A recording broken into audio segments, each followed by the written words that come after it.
sorry. Sorry. That's fine. He says he's sorry. I say I'm sorry. Can you hear me? I unmuted. No.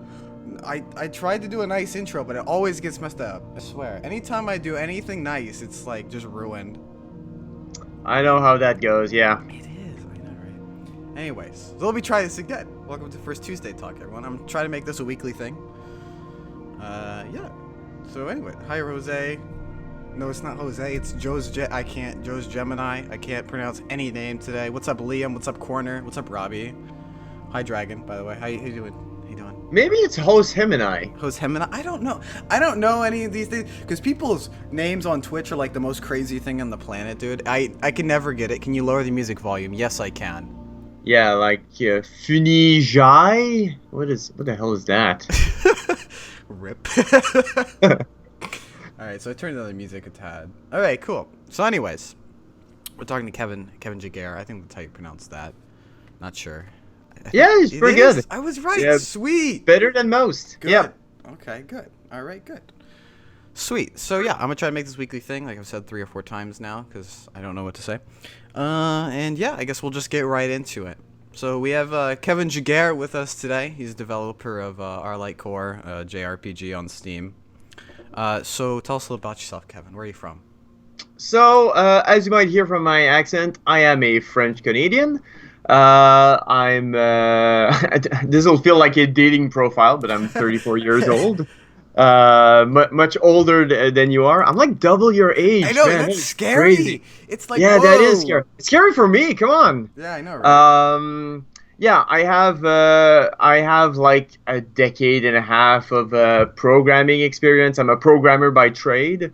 And yeah, Our Light Core is the first game that I worked on. I actually founded Dragon Slumber as a company to work on Our Light Core. It's the first game that I worked on professionally on my own. I have worked on with some studios before.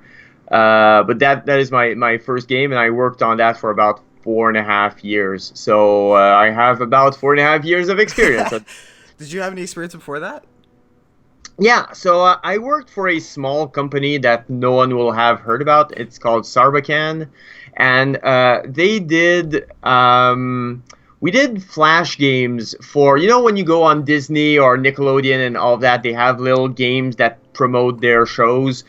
We were the kind of company that would get contracted to make those types of games, and they were all very small projects, usually a few weeks of programming, and then we just ship it out. And I believe at some point they mentioned that they had shipped over 400 games. Wow. That's exactly why the process took a few months in all, and we always had several games in production at the same time. That's impressive. Yeah. I did not personally ship 400 games, by the way. Yeah, you didn't put 400 games on your resume. Just no. Like, I worked on these 400. But anyways. So how long did you work at that studio? I worked for about 3 years at that studio. They eventually had... So, I think I was part of a layoff batch in 2009. And in 2009, the Canadian dollar basically started going up and the American dollar started going down. So our rates became less affordable. We had fewer clients, and they had to restructure the entire company. A lot of people, I believe that year they lost like half of their employees. Wow. Because of that. Yeah, and eventually they had to get bought by some other company. I believe now they work like some sort of gambling games. You know those games in parlors where you press a button and the cubes? Mm-hmm. Those types of games, basically. I know. Yeah. Like the ones that they run on like the iPads and stuff? No, yeah. Okay, yeah. like that. I believe they made some casino games for iPad too. Yeah. Oh, okay. So, yeah, that's cool. So how'd you go about learning how to make and kind of create stuff? Games in particular? So I was always a fan of, like most of us, I guess, game designers, game developers. I was always a fan of games. I started with the NES. My first console was the NES when I was 8 years old. And when I was 15, I received a computer and started working on some games in QBasic, No clue which what that is. yeah, No idea. I mean that's how old I am, man. But basically, it was a not object-oriented programming. So it didn't have any Okay. framework, it didn't have anything. And back then, I had kind of a limited version of QBasic, so I could only display text on screen. And but even worse than that, you might have played some like muds and whatnot where you Yeah. would type commands like open door or Yeah. stuff like that. You could not do that because the input would not work with letters. It would only work with numbers. So you would have to have a list of Just all of the actions you just write it in binary. That's all that you you could do. have. Yep.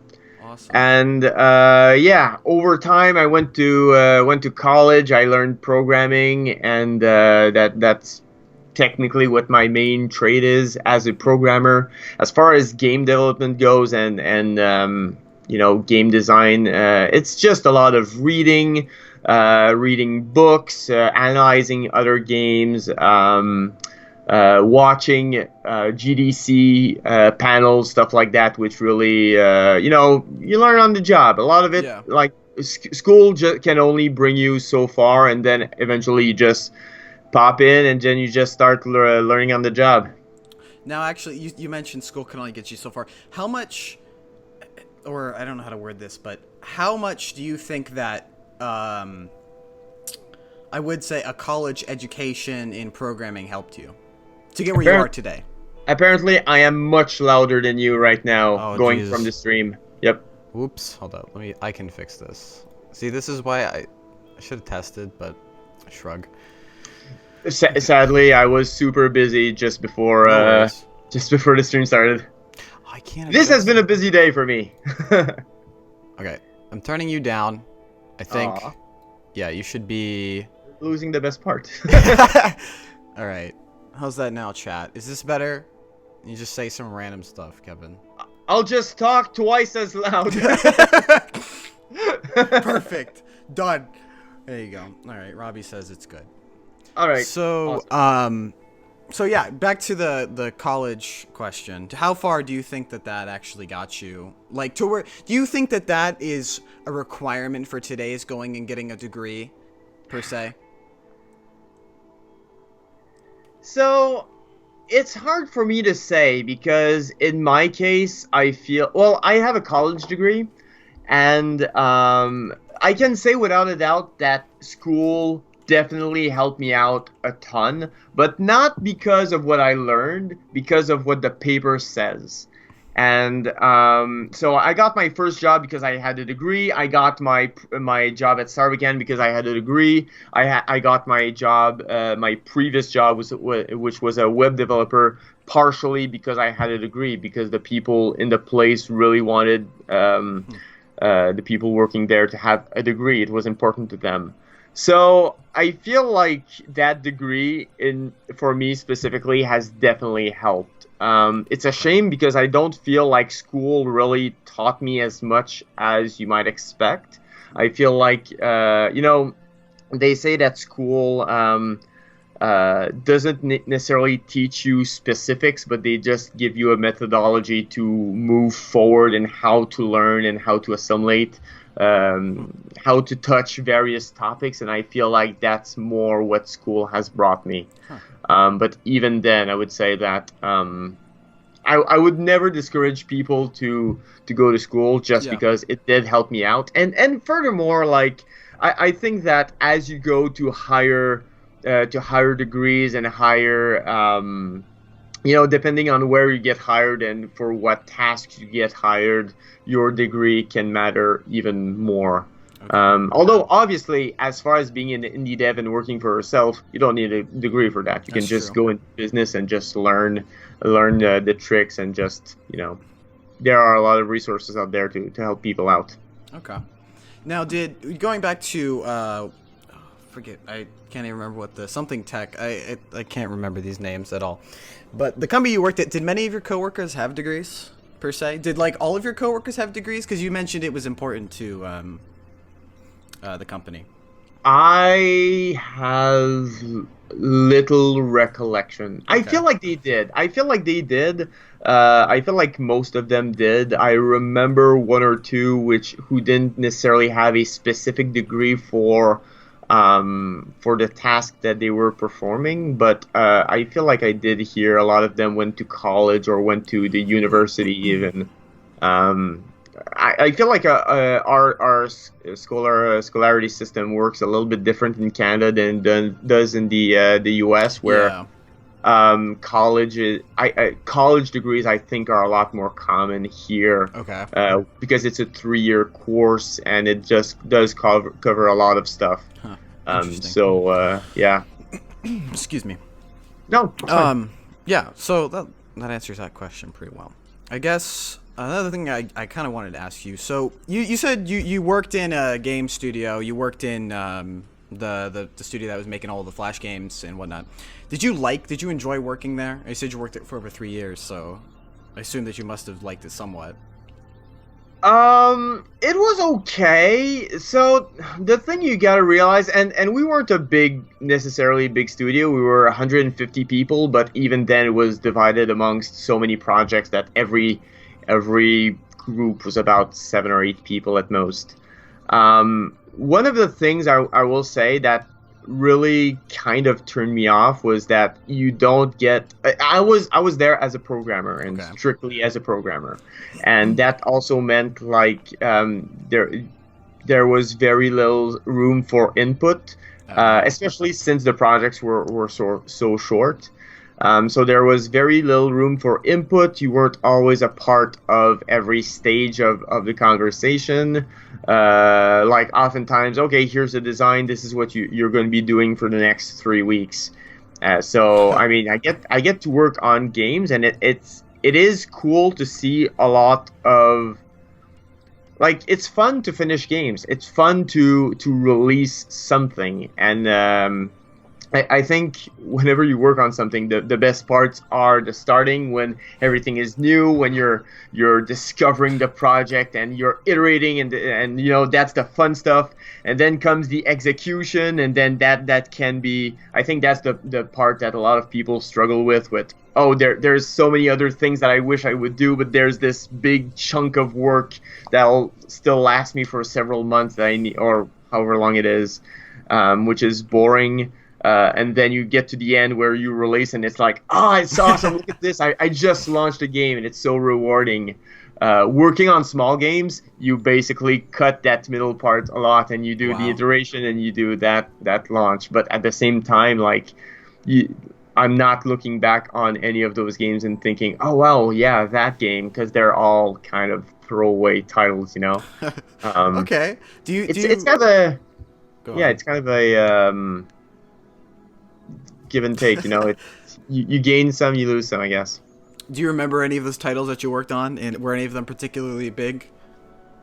Sure. I worked on a game based on the Game of Life. I don't know if you know the board game, the I Game of do Life. know the Game of Life, yes. So so that game was had nothing to do with the board game, but it basically used the same theme, and it was kind of this. Do you know Diner Dash? I do know Diner Dash. It was Diner Dash meets the Game of Life, basically. Okay. So a lot of go to this place and do these actions and Okay.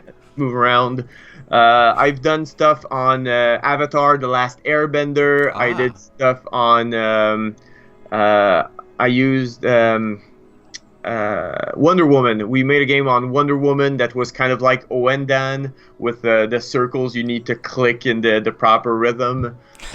So yeah, I've done a lot of genres, a lot of styles, and a lot of brands for sure. That's interesting. All right, well, that's really cool. I didn't know that you did the Diner Dash and Airbender. I do remember watching Airbender when I was like 5, maybe 6. I don't Yeah. remember, but interesting. I remember watching Airbender when I was 33.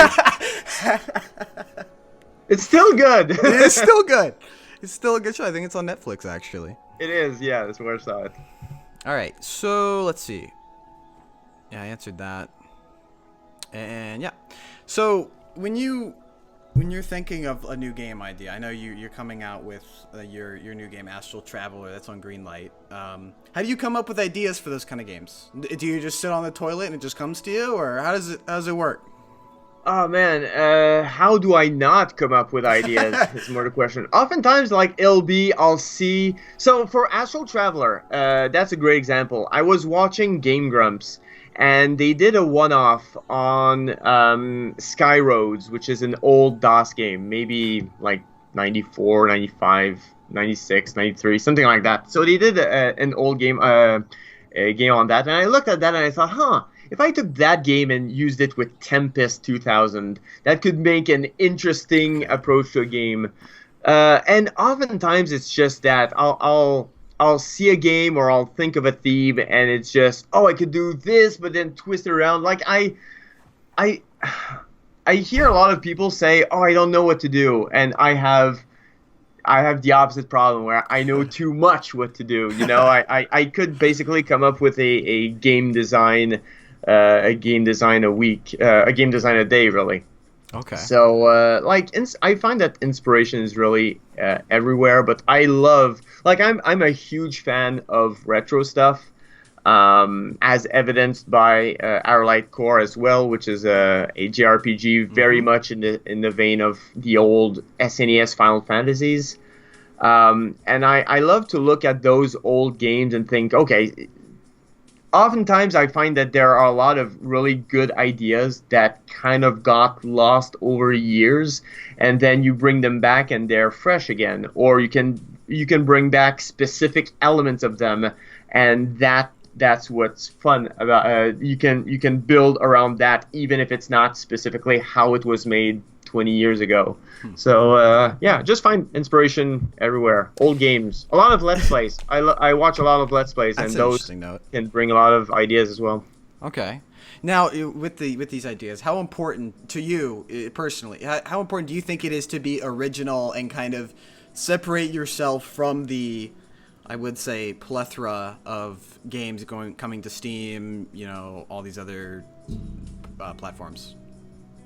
I definitely think that originality helps you as far as marketing and whatnot. It helps, you know, it's kind of double-edged because, you know, if you have too much originality, sometimes people can be turned off by it. But sometimes if the right people are interested in that, in what you're making, and they kind of spread the word, that's really when your product gets to shine.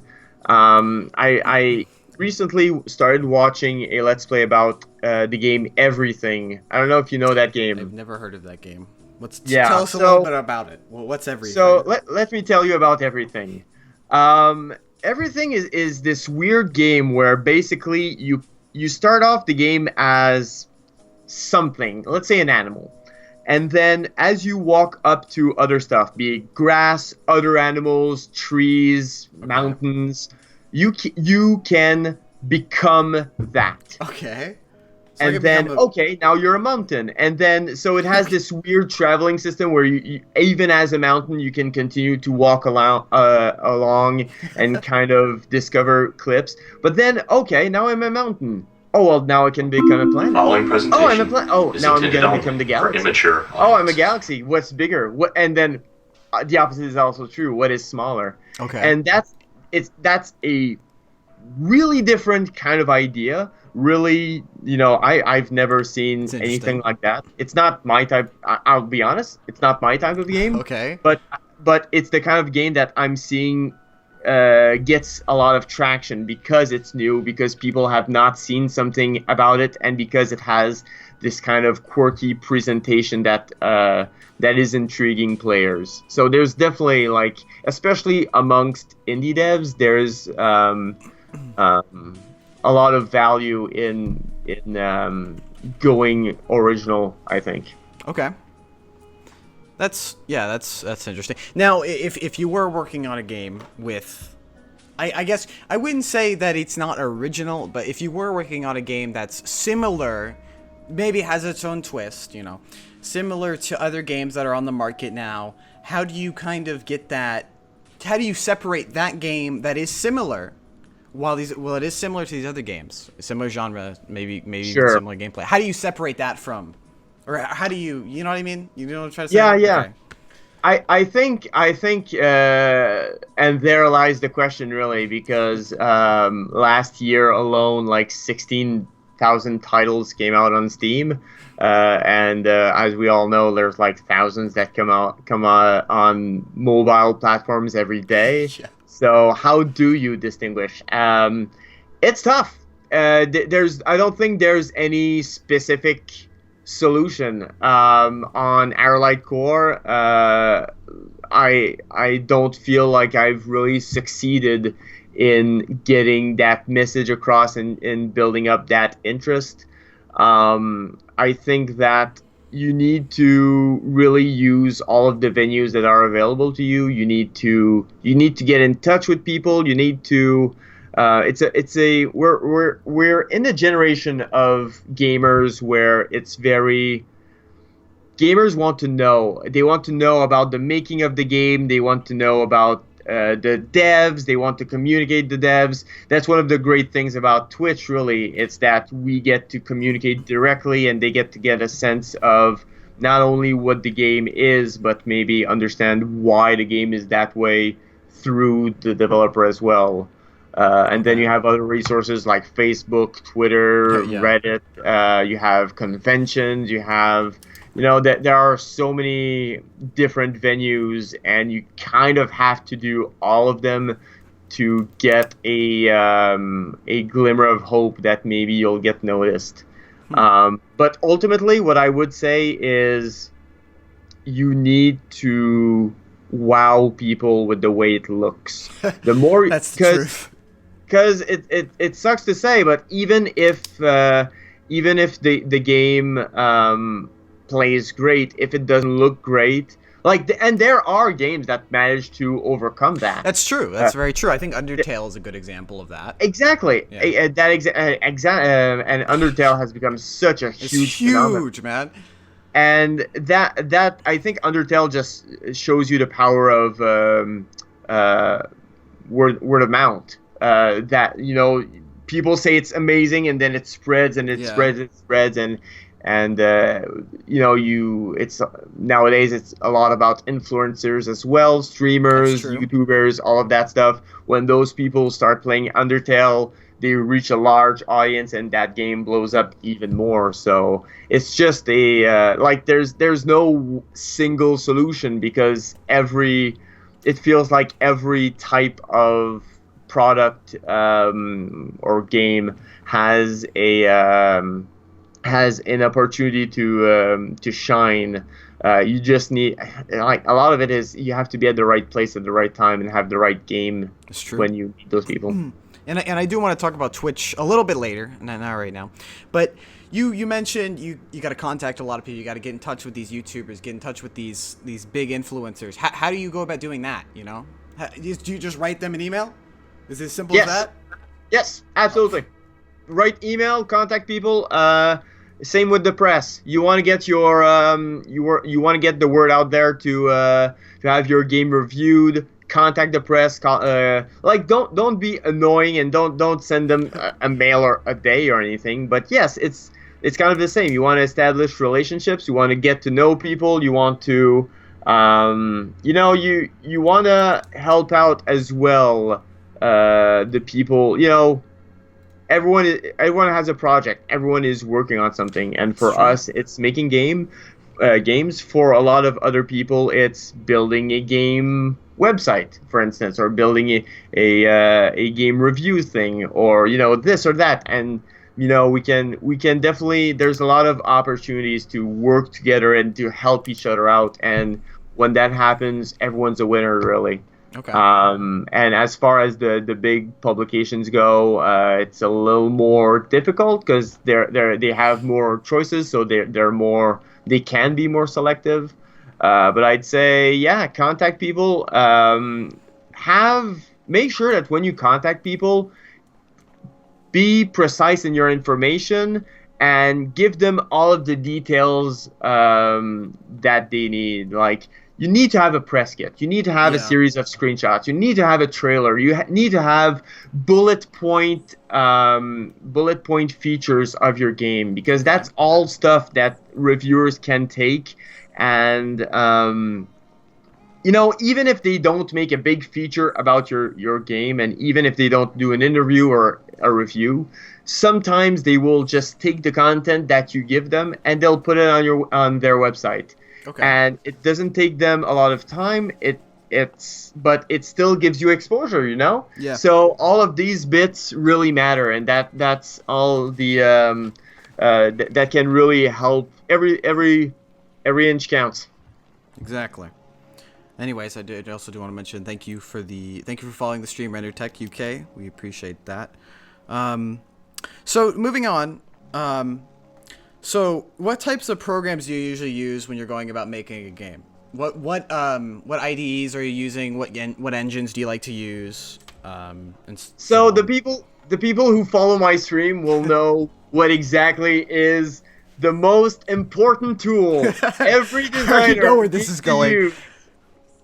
Excel. Excel is the best thing. Excel is awesome. Why Do is it so everything in great? Excel.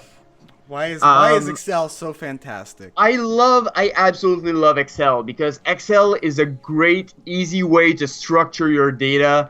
It's an easy way to just create, like if you're designing parameters for characters, or developing dialogue, or developing, like in Astral Traveler, all of my maps are made in Excel. And people always come and say, really, why? And it's kind of different for them, but it works so well. It's a grid system that, it's kind of like the equivalent of grid paper, except at the end of the day, I created a script in Excel I can press, and then it exports it as an actual map in the game. Okay. So I absolutely love Excel, and that really goes into my mentality of, you don't need to create new stuff all the time. You need, this is, use whatever works for you, and whatever tools works for what you're trying to accomplish, and for yourself as a specific developer. Okay. I'd say. As far as programming, like, I use all of the basic stuff. I use Unity for Astral Traveler. I use Visual Studio for programming. Our Light Core was made entirely in Visual Studio, because I programmed my own engine from the ground up, so I didn't have any external tools. For that specifically, for the map editor, I actually had to create my tools myself on Our Light Core, which was really interesting. I would recommend. I mean, as a fun exercise, it's fun to create level editing tools and just get a sense of the way things work a little bit. Okay. But yeah, use Excel, guys. Excel. Now, you mentioned Excel for structuring data and programming. What kind of how are you doing assets and images and models? And I know a lot of people do different stuff, like they're using Maya. They're using GIMP, Photoshop. There's a number of stuff out there. What do you like to use? Sure, I use Photoshop. I use Photoshop Elements, actually, which is a cheaper version of Photoshop. It costs like $50, $60, something like that, and it has most of the features that regular Photoshop has. I've used that a lot in our Light Core for making maps, and it's super useful for stuff like, you need to do marketing, you need to do promo images, 20% off, whatever. And or putting stuff on Steam as well. You need the logo, you need this and that, and a lot of arrangement. So Photoshop Elements is great for that. I learned a little bit of Blender. I discovered that I'm not very good at using it, at making stuff. I'm awful at it. Yeah, but you know what? It's still useful to use, because if I start working with 3D artists, they can send me models in Blender, and I can still navigate around and understand how it works. And I won't be able to do anything amazing in it, but I can still have some level of common base. And I do think that like when you're making a game, communication is so important. So I do recommend everyone has some base in every aspect of game making, images, audio, all that stuff. Play around, even if it's not the same software. Like you can have so much understanding of what the other people in the team are doing, and that really helps in making a more solid team, basically. Okay. For our light core, one of the things that I would do a lot is with the composer Hugh Holton for the game.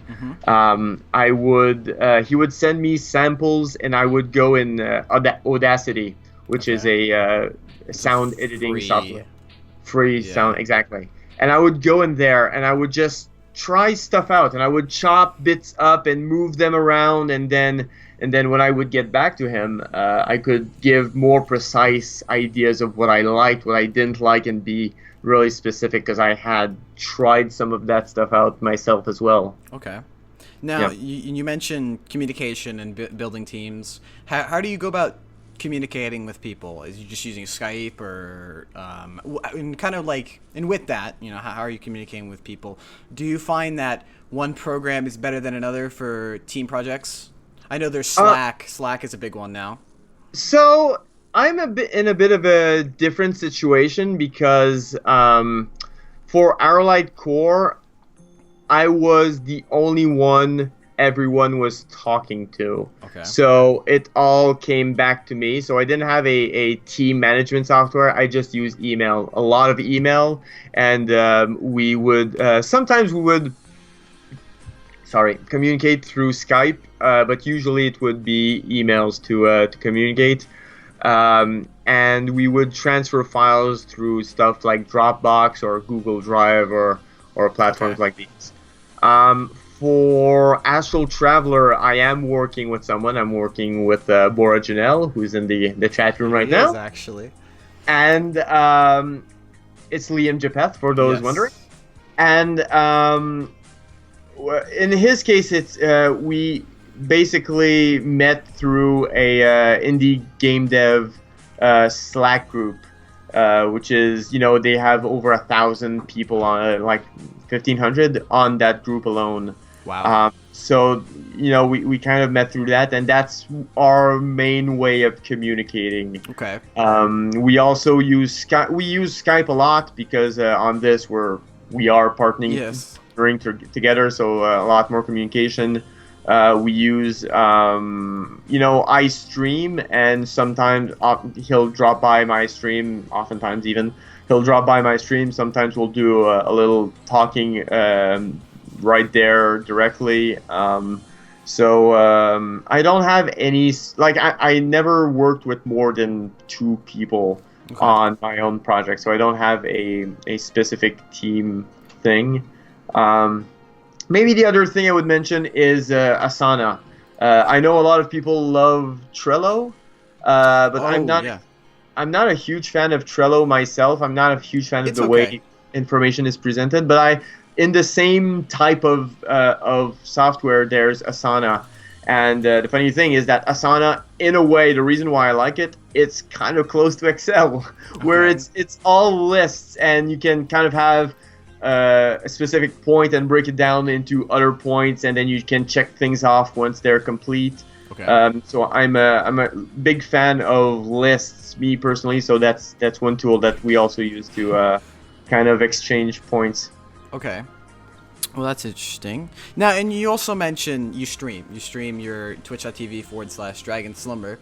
Now, when you started, I don't know when you started streaming along the Arlight core development process, but when you did, how big of an influence, or how much did you enjoy it? How much did it impact how your game is developed? Is kind of what I'm trying to ask, but. On Arlight core, not much, because I was at the tail end of development. There was a lot of stuff that I couldn't show. Arlight core was very specific because it was a very story-driven game. So a lot of the sections of the game I just didn't want to show off on stream. I wanted to keep it a secret, which honestly probably hurt me, because like a lot of the cool stuff comes later on, and I didn't want to reveal plot points. Kind of a trade-off. Didn't really pay off. I don't think that the stream. It was great to stream, and it's great to converse with people, and even have their insight as I'm working on stuff. But really, I'm seeing it a lot more on Astral Traveler. I think I'm trying to get people a lot more involved. I'm trying to, I'm asking questions. I'm asking how people, what people think about the stuff that I'm doing. And one of the things I will also say is that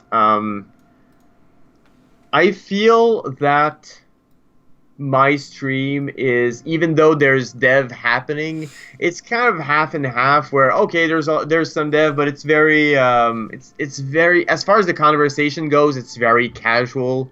I don't know, like I honestly don't watch that many game dev streams, but Okay. like as I'm working on a lot of stuff, I feel like the topics that I talk about are not necessarily related to the stuff that I'm working on, and I kind of try to balance both out. Where okay, I'm explaining what I'm doing, but it's not focused on the work. My conversation is not focused on the work; it's focused on everything. Okay. It can be the work, but it can also be like, oh, saw this movie and we're gonna talk about the meaning of life for an hour.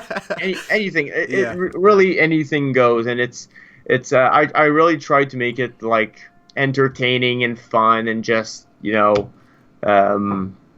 just go from there. I know a lot of people have their own projects as well. A lot of them are devs or are artists or composers, and I try to look at I love to look at what other people do as well, and try to provide feedback when they want it, or just again it's, even though it's technically the Dragon Slumber show, I like to really get people involved, and get them involved into my project, but also look at what they're doing, because everyone cares so much about their own project, obviously. Of course. And I want to feed into that as well.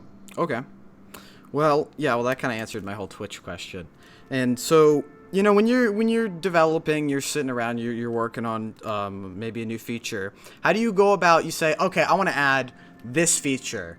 How do you? What's your process like from start to end? How do you think of that? Well, how do you once you have the idea? How do you go about implementing it? Of course, you said you use Excel, so if you want to elaborate. I guess it depends on what the feature is. I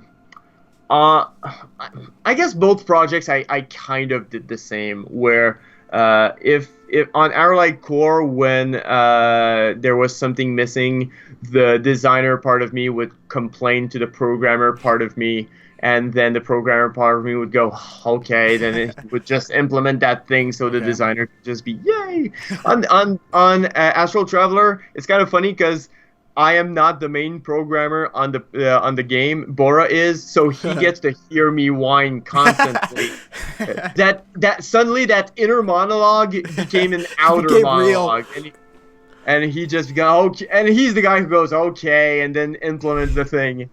Yeah,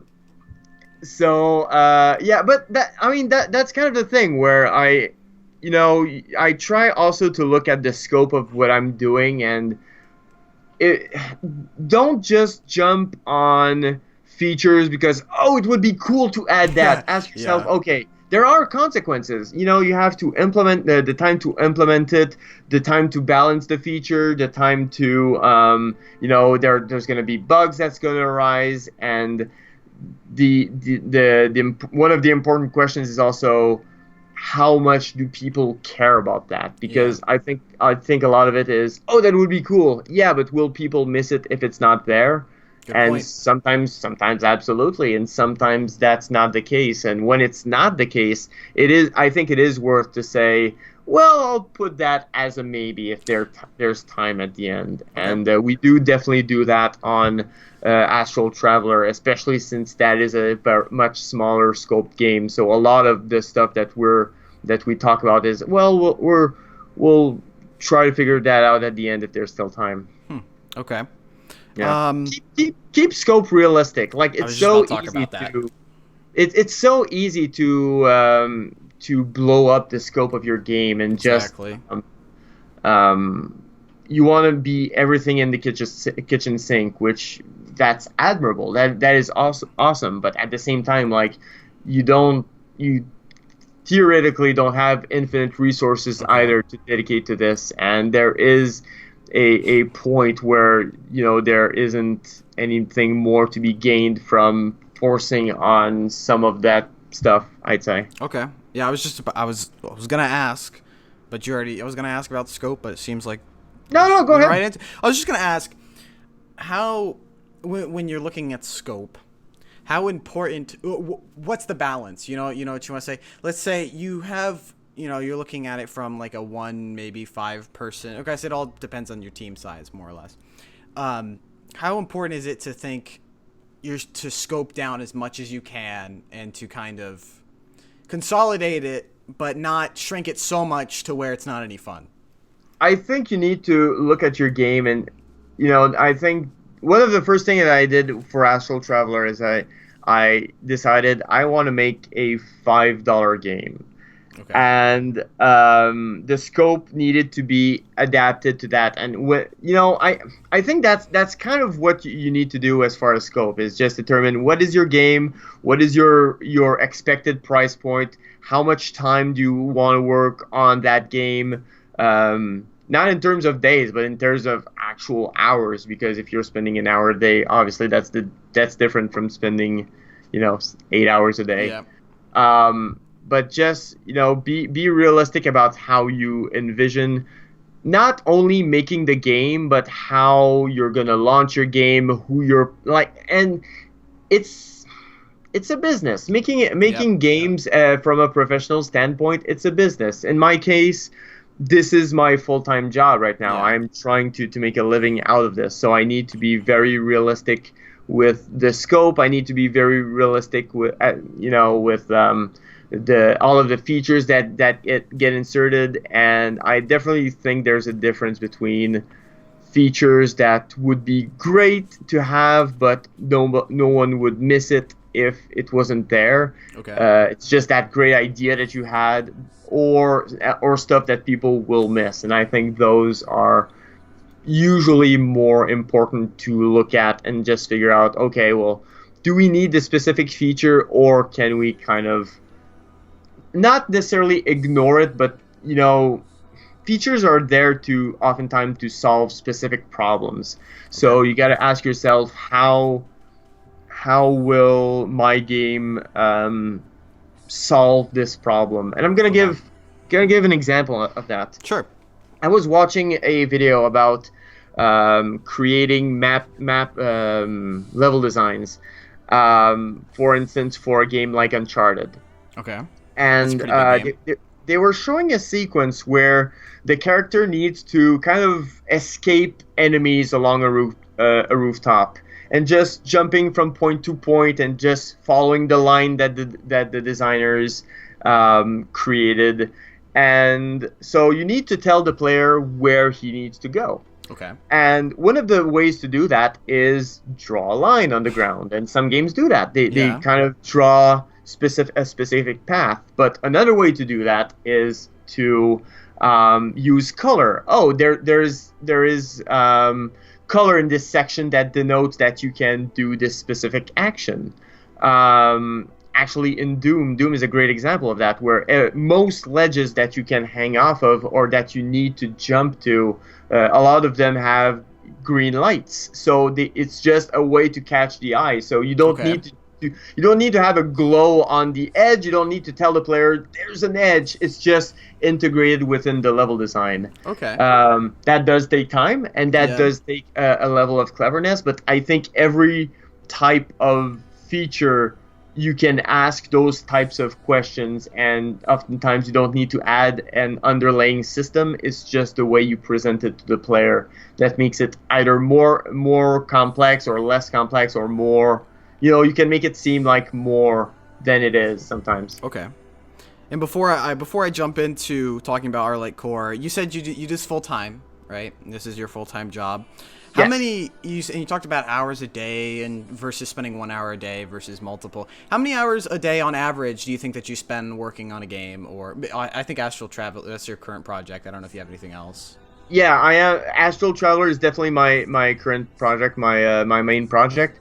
I spend about I want to say 12 hours a day, maybe. Wow. I mean, like it's tough to say because what you discover when you become full time working at home is how many other things that there is to do, like stuff like cleaning up the apartment, doing laundry, doing the dishes and whatnot, and it always feels like there's something else that needs to be done and taking time away from work. Or it's today is a weird day because today this is my third meeting, I think. Oh, wow. Well, let's call this a Yeah, meeting. we can call this a meeting, sure. So I've had about 5 hours of meeting thus far today. And otherwise, I just answered a bunch of emails, and boy. I spent about 30 minutes working on Astral Traveler proper, working on level design because there are so many other tasks to do. Oh boy. So and that's just Okay. that is just one of those realities where Yeah. as you work on games and especially I think we're getting rated. you're Yeah, we're getting rated. rated. Hi, Peace Game Dev into all Company. the What's up? raiders. No, it's not your turn. No, it's not your turn, Bjorn. No, go away. I'm kidding. How you doing today, Bjorn? What's up? Thank you for the host, dude. Appreciate that. Thank you, everyone, for stopping by. We're interviewing Kevin Giguère, Dragon Slumber at twitch.tv/Dragon Slumber, and we're just talking. I think we're just now on the verge of talking about his game. So yeah, welcome, Raiders. How you guys doing today? Yeah, you're just in the nick of time. Yeah, I know. We were just about at to the start right talking about time your game. to That hear was about the game. perfect. Perfect Yeah. timing, man. It was so good. Yeah, exactly. Okay, so you have this game, and it's called Our Light Core. Okay, and you said it took you almost 4.5 years to make. Yes. Okay. Yep. So- So I started in 2012, in May of 2012. Okay. So as I mentioned before, I did make my own engine, and people often ask me, why would you choose to make your own That is a engine? good question. Why did you? Is what an interviewer might ask. Yeah, of course. Gotta ask. So the reason why is because so I made a Japanese style RPG, and back then there was RPG Maker for that, Okay. and very little else in terms of 2D engines. A lot of the engines tend to be 3D. Even Unity back then was not really That's good true. for 2D stuff. And actually, a lot So- of people. I'm kind of butting in, but No. you mentioned RPG Maker. Okay, and Yeah. I think a lot of people when they first see your game, they always think RPG Maker. That's RPG Maker. What do you think? Of course, this is kind of getting off topic. Kind of, is and isn't. But you look at RPG Maker. Is there an advantage to using RPG Maker over making your own engine, like you said? So I think that back in 2012 there was more of a reason to do so than 5 years later. I know that I believe they released at least one new version of RPG Maker, maybe two. So I think the engine is a lot more extensible. You can do a lot more with it. You can Okay. customize it a lot more. That's really why I made my own engine, because it's ironic because the reason why I made my own engine is that I didn't want to be compared to RPG Maker, and lo and behold, I was thoroughly so. But I did want to have a lot of that freedom, and creating my own engine I felt would bring that, as far as menus, as far as games, the way you can customize characters, the whole battle system is built from the ground It's very up. impressive. Yeah, so there's a combo system, there's stun, there's a blitz meter, there's all sorts of stuff in our Light Core, and that's the kind of freedom that I wanted to be able to have. Okay. When I started working on the engine back in 2012, I did not have a specific game design for our Light Core. I just started working on the basics of what would become that engine, and afterwards, once I started working on the design, but I knew that I want to have that. I was basically planning ahead for what I didn't know that I would want, what I didn't know I would want. Okay. So, a year later, I knew that I would have these crazy ideas and that the designer part of me would come whining again. And in those situations, like I have the engine, it's easy to add new features and to make them All right. fairly easily added to the system. How long did it take to make this engine? Out of your because you said it took 4.5 years. How much of that time was spent on the engine? I would probably say a year and a half. A year and So a half, wow. I started in May, and in November I I was just reading that. I was dying. Oh my. That is absolutely brilliant. That's exactly why. You know what? That is actually a great point, because I do import a lot of Excel files. For all of my scripting is done in Excel. All of my dialogue, all of the scenes is all done in Excel and then imported into my engine. So yeah, that is actually a great point. I started in May, finished the first iteration of the engine in November, so that's about 5 months, I think, if math serves me well. And so in 5 months, I had pretty much the core system. I had movement, I had scripting with dialogue, and I had a basic battle system. I had all of those things. And not only a menu system, but also a system to create new pages of a menu. Like, there's a lot of work when you have to do UI manually. I can tell you that much. You need to position every bit manually into the game. And that took about 5 months. And afterwards, I had to redo a lot of the battle system because I switched perspectives and I polished it out a lot, and eventually it just becomes, okay, well, I have this scene and this would be cool, so I need to create the code for that. Originally the battles were random. I added a system to see the battles on the overworld, so to see the battles in the dungeons, to see kind of shapes moving towards, so I worked on that. And that's kind of all engine work I would consider. So I would say about a year and a half, mostly. All right. And I think, Krasenstein brings up a good point. He says, he's asking if you're using Excel files or CSV files. So I'm using CSV files. Okay. That's a great point. So I use Excel, but I don't have an Excel reader in either game, actually. In Allied Core, I'm importing CSVs, and in Astral Traveler, I have a macro that converts the Excel cells to JSON files. Okay. So in both cases, I'm not actually importing Excel. Okay. Although I could. Maybe next game. Next game. Making more work for yourself. Sounds good. All right. So I actually have a clip. I have your trailer pulled up, and I wanted to play it for our Light Core. So I'm going to go ahead and do that right now. Hold on, just give me a second. It takes a second to pull this up. Nope. Hold up. All right.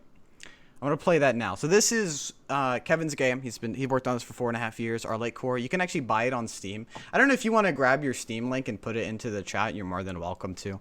You know what? I think I will. Hey! There you go. I think that's a good idea. Self-promo. Yep.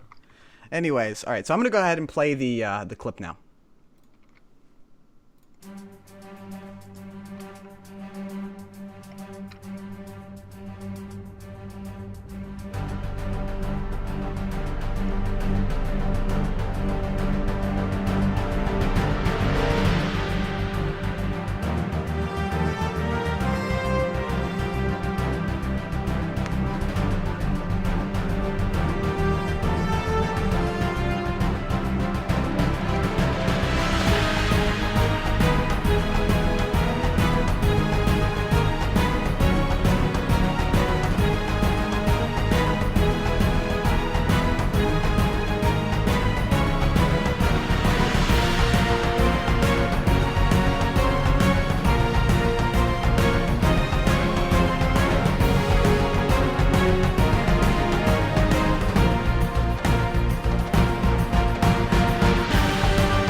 wait. Oh, there we go. Available for Windows on February 8th. So, oops, wrong scene. There we go. I got it. Anyway, so that's our light core. So you wanna tell us a little bit about our light core? Just a tad bit, just like a little bit, maybe. Sure.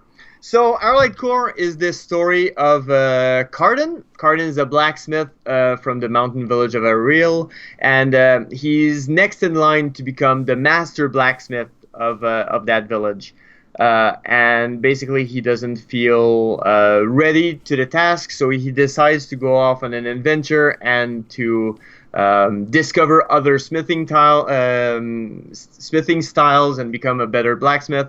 Over the course of the adventure, he does discover some nefarious forces trying to destroy the world, and he is kind of forced to become a little bit of a hero to overcome the odds. All right. Well, and this is on Steam, right? Like, you've published this. Yes, this is published. This is available now. Available now. Available now for the past 6 weeks. It's been on Steam for about 6 weeks now. All right. Now, how did you go about getting it on Steam? I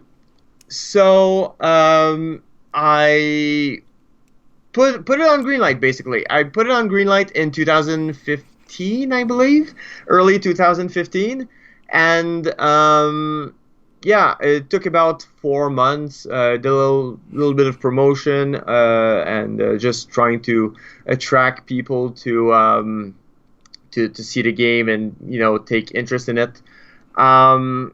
I will say this: when I think a lot of devs think about Greenlight, and when they get Greenlight, it's like, oh yes, yep, my game is Greenlight, I'll be able to publish, and it's such a great time. I kind of freaked out when I got Greenlit. Did you ever see that clip? I think so. Yes. Okay, yes. Yeah. I believe so. It is quite interesting. So, but I think it's important to contextualize getting Greenlit. When I got Greenlit, I was super happy, but it also took me 4 months to get there. Okay. And that is information that I use as well. I try to increase my outreach, my marketing. A game doesn't market itself. No. You don't market a game when you're ready to launch. You market a game nowadays pretty much when it starts, especially when you're an indie, and especially when you're an indie who has no track record. So that's kind of what I tried to do from there. Try to, you put a trailer, contact every press. Okay. Everyone in the press, and put out a press release, and some people will pick it up, most won't, but every bit counts. Yep. And you want to not only give that a boom at the end, which is super important, but you also want to have stuff leading up to that and news, and just keep in the eye of people, and just, you never know when you're going to get a new player interested in buying your game. Okay. Now, you talked about press, and you mentioned it's good. Any press helps, right? Any good press helps. Did any, I guess, media outlets talk about your game? And if so, was it a good response? Yeah, I've been, a few places reviewed it. I got, I think I have an average of 7 around that point, so it ranged from 6 to 8, I'd say. Okay. I got a lot of interviews early on, back in, that is one of the things that's a shame for our light core. It was delayed by about a year overall by when I was expecting to launch. I do feel that some of the momentum might have been lost because of that. Okay. Because when you're a single dev, making the game, and in my case producing the game, I had to hire a lot of contractors, so I had to manage those people and then market the game. That became a lot of a bit of an issue, so it became a bit of a struggle to get all of that done, basically. But yeah, I did get a bit of press, which is really, really awesome. It's always and that is kind of one of the coolest things, when not only releasing a game but seeing the reception, and your game seems to be worth my time reviewing it. that is always amazing. Okay. I want to thank, Gaming Trend was one of the first places that covered my game, and Did you just go? No, I was gonna ask, how did you just email them and say, hey, I have this game, please Yes. take a look at it? Absolutely, that's exactly what I did, and they came back to me. They were super nice, and I think it's really important to make yourself available as well to people who, when you're when people want to review your game or just want more information and whatnot. You want to be fast. You want to be, keep in touch with people. I think that's definitely very, very important. And yeah, that's exactly what I did. I contacted them and out of the blue, and reviewers are used to that. Okay. They're used to, and streamers as well, and YouTubers as well. They're used to getting that type of solicitation, and the worst thing that can happen is that you're not gonna get a response, which in a lot of cases that's exactly what happens. But when you do get a response, well, that's when you start building stuff up. And I think it's also important to think long term. Like, even working on Arrowlight Core, I knew that there would be other games, so I want to, get to know people and get to know the industry. Networking. And yeah, exactly, networking, thinking about the future for the future games as well. Well, speaking about, you mentioned networking. Did you ever take Arrowlight Core to any sort of convention? I know there's like GDC and Steam Dev Days and all these kind of different conventions, so you can take your games to. Did you ever go to any of those? Yep, I went to PAX. I went to Penny Arcade Expo PAX East, last year actually. Oh, nice. So I went there through the Indie Mega Booth initiative, Okay. and specifically I was part of the mini booth, which is kind of one area that it has just a bunch of different games. So we don't have our dedicated space necessarily, but we do have our there's just a bunch of games that kind of cluster around and people can kind of navigate and try stuff out. So I did do that. I didn't honestly get that much traction on the ground floor. I don't know that it was the right type of game for stuff like that, because Arrowlight Core is slow, it's methodical, it's a JRPG, it's very story driven, it's very presentation driven. I think when you're on the show floor like that, what you want is a flashy game, something that gets, in 2 or 3 minutes, okay, you have this rush of adrenaline, and I think that those are the games that perform the best in that kind of an environment. Okay. I will say, however, that it was great working with Indie Mega Booth, and they organized meet and greets with. Wow. I met industry people there, That's people awesome. from Sony, from Microsoft, from Twitch. So those are really great. So it's still worth doing those events, even if you don't necessarily get a lot off of the.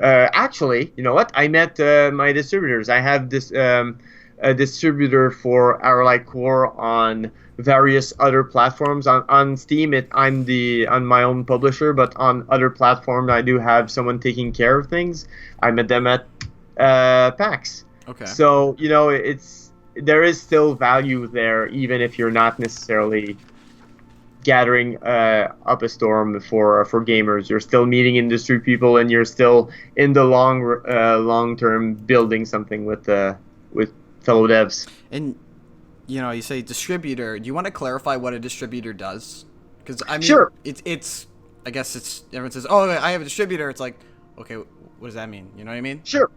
So, first things, a distributor and a publisher are not the same thing.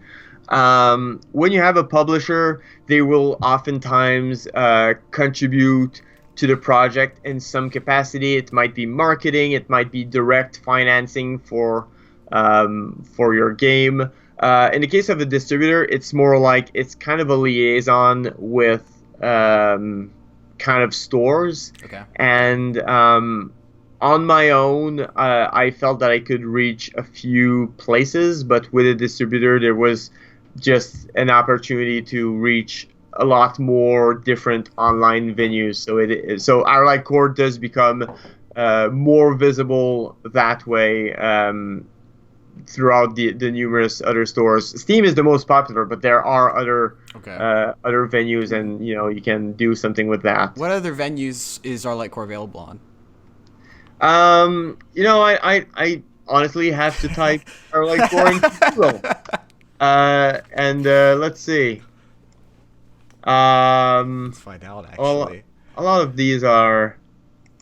I mean, the thing is, one of the reasons why I don't know many of the other platforms is because it's often specific to different countries. Like you might have a platform that's specific to Spanish-speaking countries. They'll still have English games, but you just build an international availability in that way, basically. Okay. And it's a lot of it is long term as well. Like, a lot of it is getting in the right bundles at the right time, and when you have someone who can position you, that helps for those as well. All right, that's great. Like actually, thinking years down the road.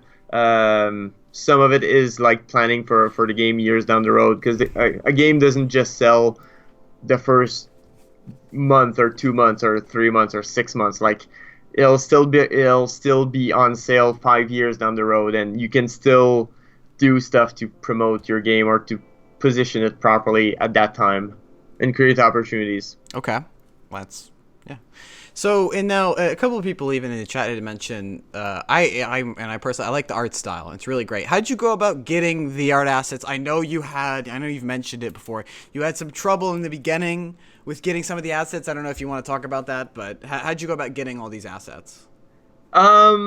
So yeah, I definitely had conflicts with one of my providers. There was some litigation involved, and there was a lot of money involved. A lot of money lost on my part. Lost around $10,000 on that venue, which really, like, that is a terrible way to start a project too. But basically, it's kind of the same. I just tend to post ads. I like to go on places like DeviantArt, on TigSource, on Reddit, on there are so many forums on the internet. Pixel Joint in the case of Allied Core, because I was looking for a pixel style artist, and just post some ads and just say, okay, this is my project, and this is the type of person I'm looking for. And I try to be as specific as I can. I try to provide images and trailers and whatnot. Like, you want to entice people to contact you for your game. I kind of started doing the same thing with Astral Traveler, where I need a concept artist and a 3D artist, basically. And I just started posting some ads, basically kind of the same model, really. I took a Allied Core ad and just modified it a little bit. But send out the ads all over the place, and you'll get contacted over time. Okay. And different. One of the things I have learned is that different jobs have different numbers of applicants. Like if you're looking for concept artists, you'll have plenty of concept artists. It's surprising. Like, I'm sorry to all of the concept artists out there, but there are so many people. If you're looking for a 2D animator, that's another matter. That is very difficult to find a good 2D animator, especially when it's frame by frame in a pixel style. So you just gotta send ads out there, and the more you know people, sometimes they can refer people to you as well. In the case of the trailer that you showed, that was produced by Nicholas Fung, who was recommended to me by another person who worked on the project. All right, so I think a couple people and I think some people might be interested.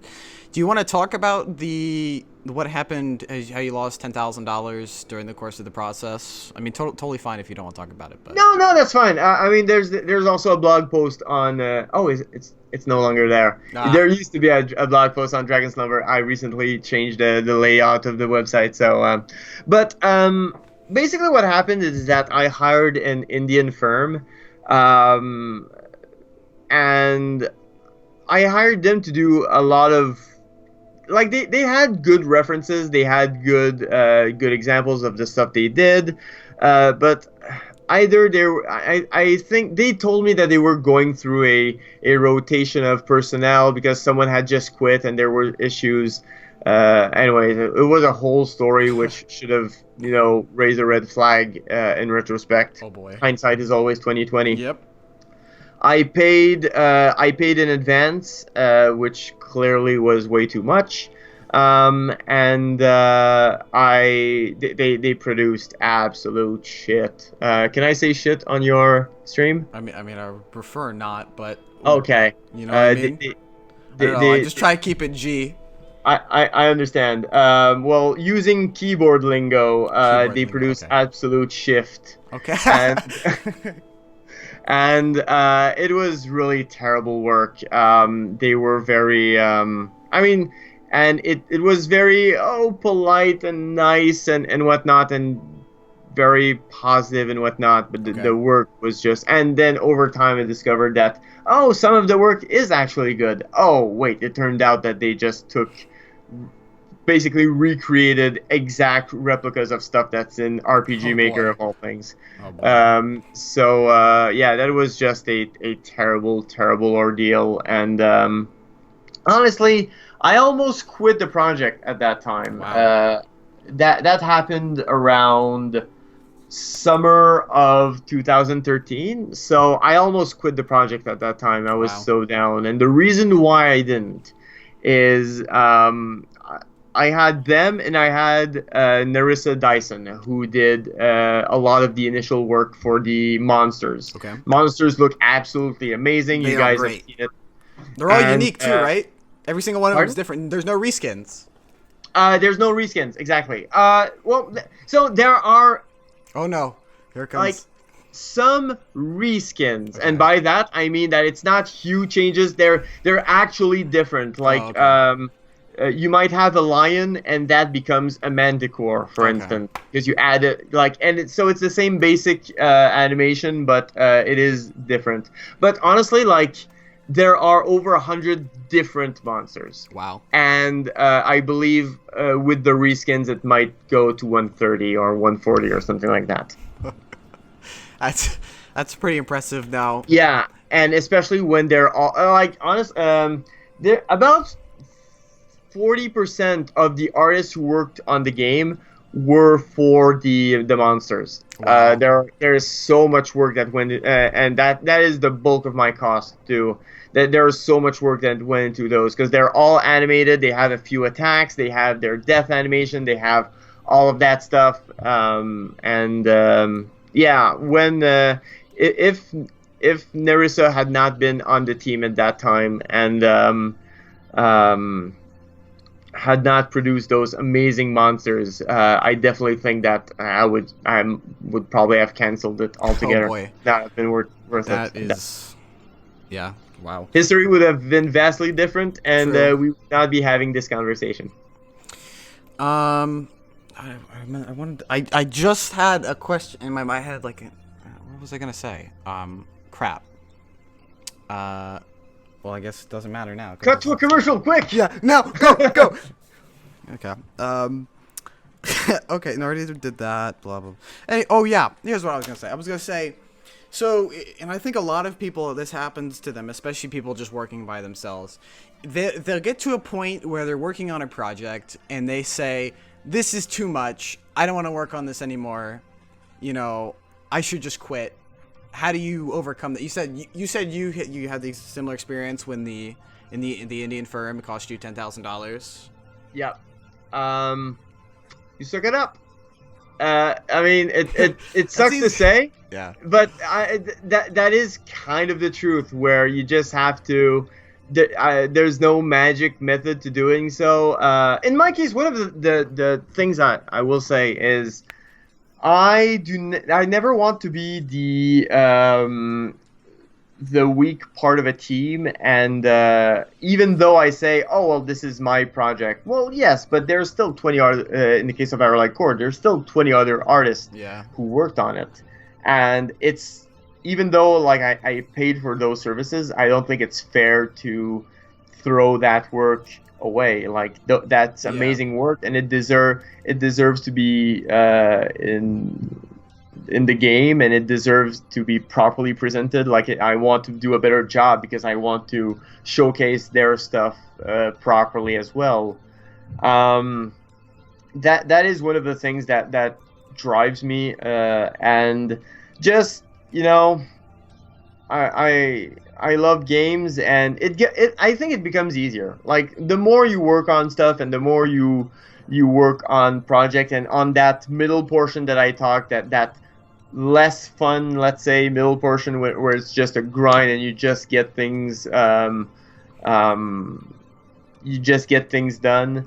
I think it gets you just mind yourself, and you just build this work ethic, and it does get easier. You just have to push yourself and force yourself to do that job, and not let yourself be distracted by playing games, or let yourself be distracted by designing other games, or whatever. The grass is always greener, but always remember that you are working towards a Okay. specific goal. You're working towards having this great game, and it will be awesome when you launch it. Okay. So just keep that in mind. Now you said you had all 20 different. You have a whole bunch of different artists working on this project. How do you Yeah. keep when you have so many artists? How do you keep them all producing the same art style in the same very similar work? You know what I mean? Sure. So some would argue that I probably did not do a great job on Airline Core. I mean, and that's one of the sad realities in my case, because I'm not an artist, and people who have worked with me will know that I don't have a great eye for that kind of stuff. But I think a lot of it comes down to hiring the right people. You wanna hire people who can show that they have a lot of diversity. You wanna hire people who can, focus on the stuff that you need for your game. Have them show. In my case, I usually ask for a sample to show, okay, that person can do the job. Here's the tangible proof, because a lot of people will apply, but a lot of them will not be able to produce the kind of work that you're looking for. Okay. And beyond that, it's just a matter of communication with the artist. And when you receive some assets, you look at them. When you're at the top of that food chain, and you're the one implementing everything, it's your job to look for whatever mistakes, and look for visually, oh, this doesn't seem to match up, this color doesn't seem to match up. You need to spend the time, and Yeah. it's just another part of the workload, and it sucks, but it's just necessary to do so. Right. Everything is time, everything is communication, and that's kind of what I did. There were days on Airlight Core where I would come back from work, because I did have a full-time job, and then I would spend 4 hours looking over assets that people sent me, because I wanted to get them to them. I wanted to get notes on the day, because the more I delay, the more their work is delayed, the Yep. more the game is delayed. So you don't want you to become a bottleneck. So I would just spend Okay. 4 or 5 hours, respond, and yeah, if I didn't get to work on the game itself, but at least work still progressed on the visuals. Okay. Now, I don't know if you used it. Have you ever used or did Arlight Core, or even Astral Traveler, which I do want to talk about maybe in a couple minutes. Do you ever use source control? GitHub, GitLab, any of that stuff. And what's your experience with it? Do you like it? Do you not like it? I know it's a big thing now. Yeah. Oh, yeah. It's not a leading Oh, question boy. at all. Oh boy.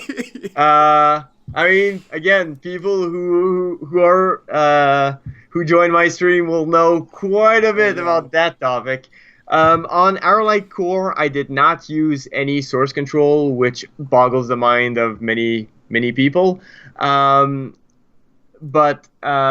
I did a lot of backups. Obviously, you don't want to lose. Like, it would be just heartbreaking to lose any amount of work. So I did do regular backups and uploaded them on the cloud, and I even had physical copies that I carried around with me. The more you move throughout a project, the more Yeah. paranoid you become about losing everything.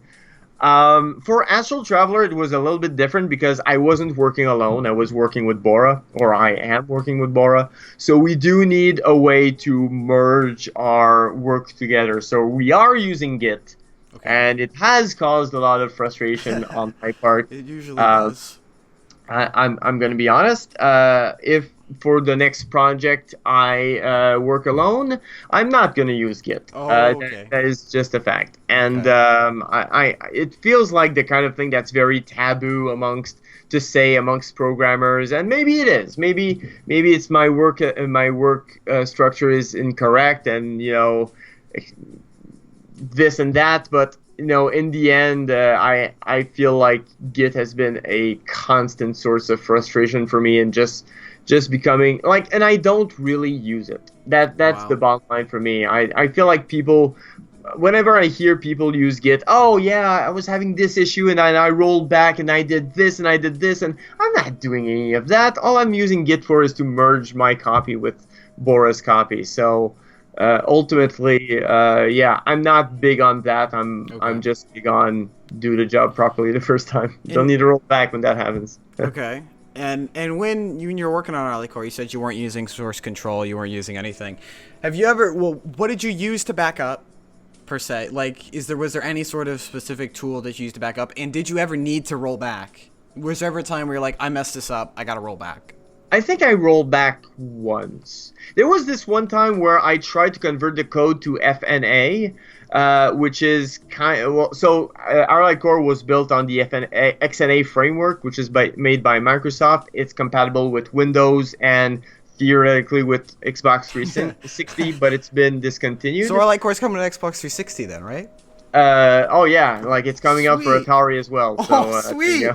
I have an Atari. Sweet. Or I did. I don't know where it is. Anyways.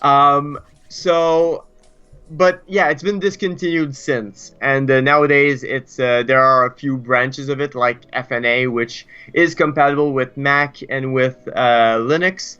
So I wanted to convert to that, but for various performance reasons, it didn't end up working. So I had to roll back to my previous version. But I had planned ahead in that case. I knew that at this point I would be working on FNA, so I literally copied the folder, put it elsewhere. Didn't work out, copy right back, and Wow. that is what I call source control. Okay. All right. As far as backupping, like I often use I just copy all of the folder, compress it, and put it on Dropbox or Google Drive. Google Drive is great because you get 15 gigs. It's pretty good. And my code plus all of the art was about 2 gigs each time I would back up, Wow. or even more sometimes. So yeah, I would just do that, and I mean, thankfully I never needed to recover from that, but I could have, and it would have worked great. Wow. Okay. Yeah, that's our light core. You can, but you can you it's on Steam, right? It is on Steam. Okay. I can even drop a link. Drop a link second in time. chat. Yep. If you do want to check out our light core, there's more stuff available on Steam. I just briefly want to talk about, very briefly, I want to talk about Astral Traveler. This is your current project, right? So you want to tell us a Yes. little bit about Astral Traveler? I know it's on Greenlight right now. Yes, Okay. and I'll be able to drop a link to that as well. So Astral Traveler is it's a very different. I mean, it's entirely different from our like It's core. very different, to say the least. Like there's literally no thing. I'm using Unity. I'm using source control. It's a 3D game. It's a racing game. It's a $5 game. And what it is this kind of it's a racing obstacle game. So it's kind of like a one of those endless runners, basically. Okay. But it's not an endless runner. These are pre-established levels. There is, it's not procedurally generated. We are putting a lot of thought into the level design, trying to do a lot of very cool things, a lot of evolution of new concepts. Yeah, it's very fast paced. We took a lot of Okay. inspiration from F-Zero, for instance, for a very speedy thing, but it's not about racing other vehicles. It's about getting to the end of that tracks, and Okay. there's a lot of obstacles to dodge. You can jump over holes. There are enemy ships that come in, and you need to shoot them down.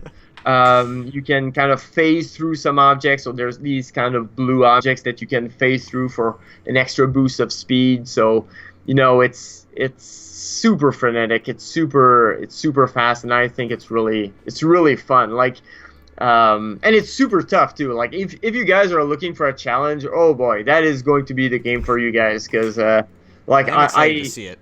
like levels right now are about a minute to complete. Like some of the longer levels take about a minute to complete. Okay. But like yesterday, I was working on this one level, and I tried it for about 15 minutes and could not complete my own level that I Wow. that I designed myself. And that's kind of how it is. It is going to start a little bit easier, but the difficulty ramps up, and it is going to be a challenge. There are going to be leaderboards as well, so you guys can compete against Wow. each other or against a streamer, perhaps, Hey, who that might would want be to play the cool, game. actually. Hmm. Actually, I was just trying to put some pictures up of it right now. Ah, here you go. All right. Let me just rescale them. I should have done that beforehand, but. Anyways, I have the trailer. Do you mind if we play that really quick? Please do. Okay, there you go. With the amazing music. Is Oh, Boris sweet. still in the stream? I do like the music. It's quite good. Yeah, Bora was the one who mentioned it, actually. I downloaded it earlier, and I meant to. Oops.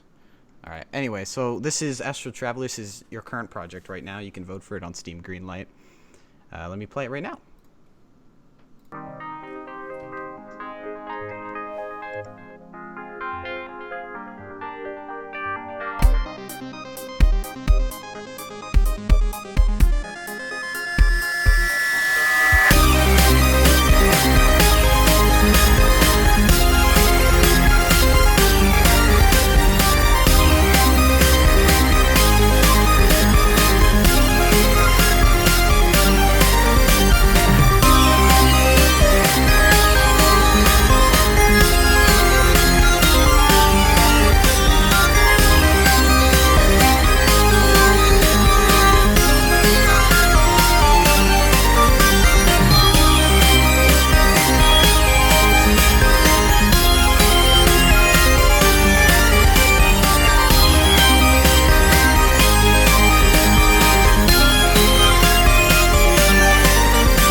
And that's Astral Traveler. I don't know if I keep clicking the wrong scene. Anyways, so yeah, you can actually vote for that on Steam Greenlight. I love that. I love that trailer so much, and I love the music. So how'd you kind of come up with the idea of Astral Traveler? And I mean, I know it's all been done on stream, right? Yes, absolutely. Well, I mean, as much as humanly possible, I guess, is done on stream. And that's the thing. Like, as much as we want to do everything on stream, like this week and the week before, I had to contact people by email. Obviously, I'm not going to do that on stream. Yeah. There are a few things that I don't do on stream. But as much as I can, yeah, I do stream like 30 hours of it every Wow. week. And yeah, Astral Traveler, like I mentioned earlier, it kind of came about where I wanted to make a much simpler game after Allied Core. I wanted to make it a couple of months, and then it's out, it's ready, and really focus on fast, frenetic, like everything that Allied Core I felt was not, and that kind of hurt me. I wanted fast, frenetic gameplay. I wanted it to be flashy. I wanted it to be all of that stuff. So I basically looked at Allied Core, flipped it over, and oh, there's Astral Traveler. Okay. And So I think both, it's not speaking against Allied Core, because No, I no, love no. that game, and I think that is a really great game. It's just that it's a tough game to sell because you need to get invested in the story and whatnot, and that's a little more difficult to show people, I think. Okay. So I wanted to do the opposite. So I like the art in Astral Traveler. I think it's great, and it obviously uses a lot of image effects and very flashy colors. Where'd you go about getting the assets for this one? I assume you didn't lose $10,000 on this game. No, absolutely not. It's, I mean, the funny thing about this is that currently we're in the process of hiring a um, a 3D artist and a concept artist. Even if you like the art on this, like if you like the art, it's gonna be even better in the final version because There you we go. are redoing a lot of stuff. If you don't like the art, well, good news, it'll be even better at the end, so everyone wins. But we actually scoured a lot of royalty-free 3D websites. You can find a lot of really cool things. Google is your friend, as you might imagine, but there's a lot of royalty-free Okay. where all you need to do is credit the artist. That's also how we're going to do music. We're not going to go with a composer for this one. We're going to find some great royalty-free tracks, and we will provide proper credit. I want to have some kind of indication when you start a level. Oh, this music is by this person. I think it'd be really cool. That'd be cool. But yeah, I just like, and that's the thing. That is kind of the era we live in, where there are a lot of resources, a lot of engines, which are easy to use for people who don't know programming well. There are a lot of great art assets which are free to use in your projects if you're not great with art. There are so many opportunities with there, and a lot of it is just a matter of figuring out what combination you can use to make it work properly together. Now, what kind of are there any royalty-free sites that you can trust? Like in particular, the ones that maybe you like. You say, I really like this site or something. Because I know a lot of Yeah. these royalty sites, they're very shady, by all means, and they're very like, I feel like I'm gonna get a virus from this site. Yeah, I have used Turbo Squid quite a bit. Okay. Turbo Squid seems to be always a great source for good 3D models. There's another one I always use. I often type 3D CG Trader. There it is. So Turbo Squid and CG Trader are both great sources for royalty-free stuff.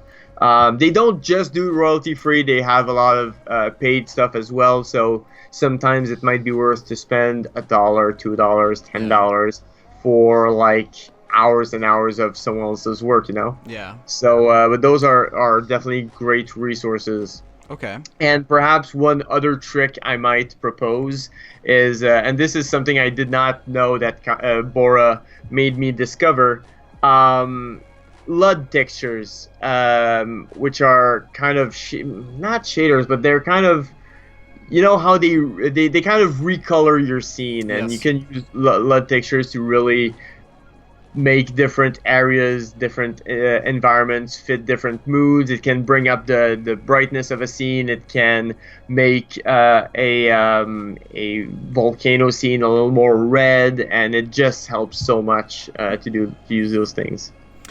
What was I gonna say? Crap. I forgot what I was gonna say. I just had a question. I know what I was gonna say now. I keep forgetting, and I have like a notepad, and I really should be writing this stuff down, but I have been. This one I didn't write down because it was stupid. But I was gonna say that so Steam Greenlight. This is on Greenlight, correct? Yes. Now there's the new Steam Direct coming out very soon, Yes. in the next month, maybe 2 months. Of course, a lot of people were estimating it to be $5,000, which is beyond false in my opinion. But what do you think of the new Steam Direct? Do you think that if Astral Traveler doesn't go through Greenlight for some reason, which I hope it does, and you all better be voting for it, or I'm gonna hunt you down, and so if it doesn't go through Greenlight, do you think that she'll go through Direct? So yes, but I think more importantly, no one knows what Steam Direct is. That's true. No one has a clue. That's very true. There's absolutely no information about Steam Direct. It's funny because a few days ago I happened on the actual blog post of Steam where they were talking about Steam Direct and what people could expect. seen that And the post. blog post specified that they had talked to other devs, and the devs Exactly. The devs had had provided said the prices. prices. Exactly. Not From themselves. 100 to 5,000. Exactly. It's not them that drew the numbers. Exactly. So, and people ran with it. Oh, that's 5,000. No one knows. Yeah, we don't know what it is. We don't know the Exactly. process. We don't know any specifications. So, until that happens, my mentality is I really hope that that I get through Steam Greenlight because, it would just be simpler. I don't need to redo the entire process. And also, if Steam Greenlight is more difficult than Steam Direct, then okay, but I'm still through, so I don't care. Exactly. If it's easier, then at least that's why I want to be prepared for that situation. Okay. Now, is there any estimated date on when this is going to be playable? I'm not necessarily available, but in a playable state to where people can play it. Sure, a playable state where people can play it. Yeah, exactly. English today, right? Sure. I mean, I guess at some point, I TBD. You know what? I'm gonna go with TBD on this one. I really don't know. Right now, the game is playable on my side, but it's like there's no presentation stuff, and we're revamping the whole graphics of it. So I mean, I'm sure we're gonna put out a version of it. I mean, one thing I can say is that one of the advantages I'm gonna plug my Patreon right now. But one of the advantages there you go. It just so happened. Yeah, one of the advantages is that I will be sending. I did send a first build to. There's a tier of Patreon which gives access to games as they become further developed. So you get more versions and you get to try out early, and obviously you get a copy of the game at the end of the dev cycle as well. So I mean, if people really desperately want to play it, that'll be one way to do that earlier on than anything else that we end up releasing. Okay.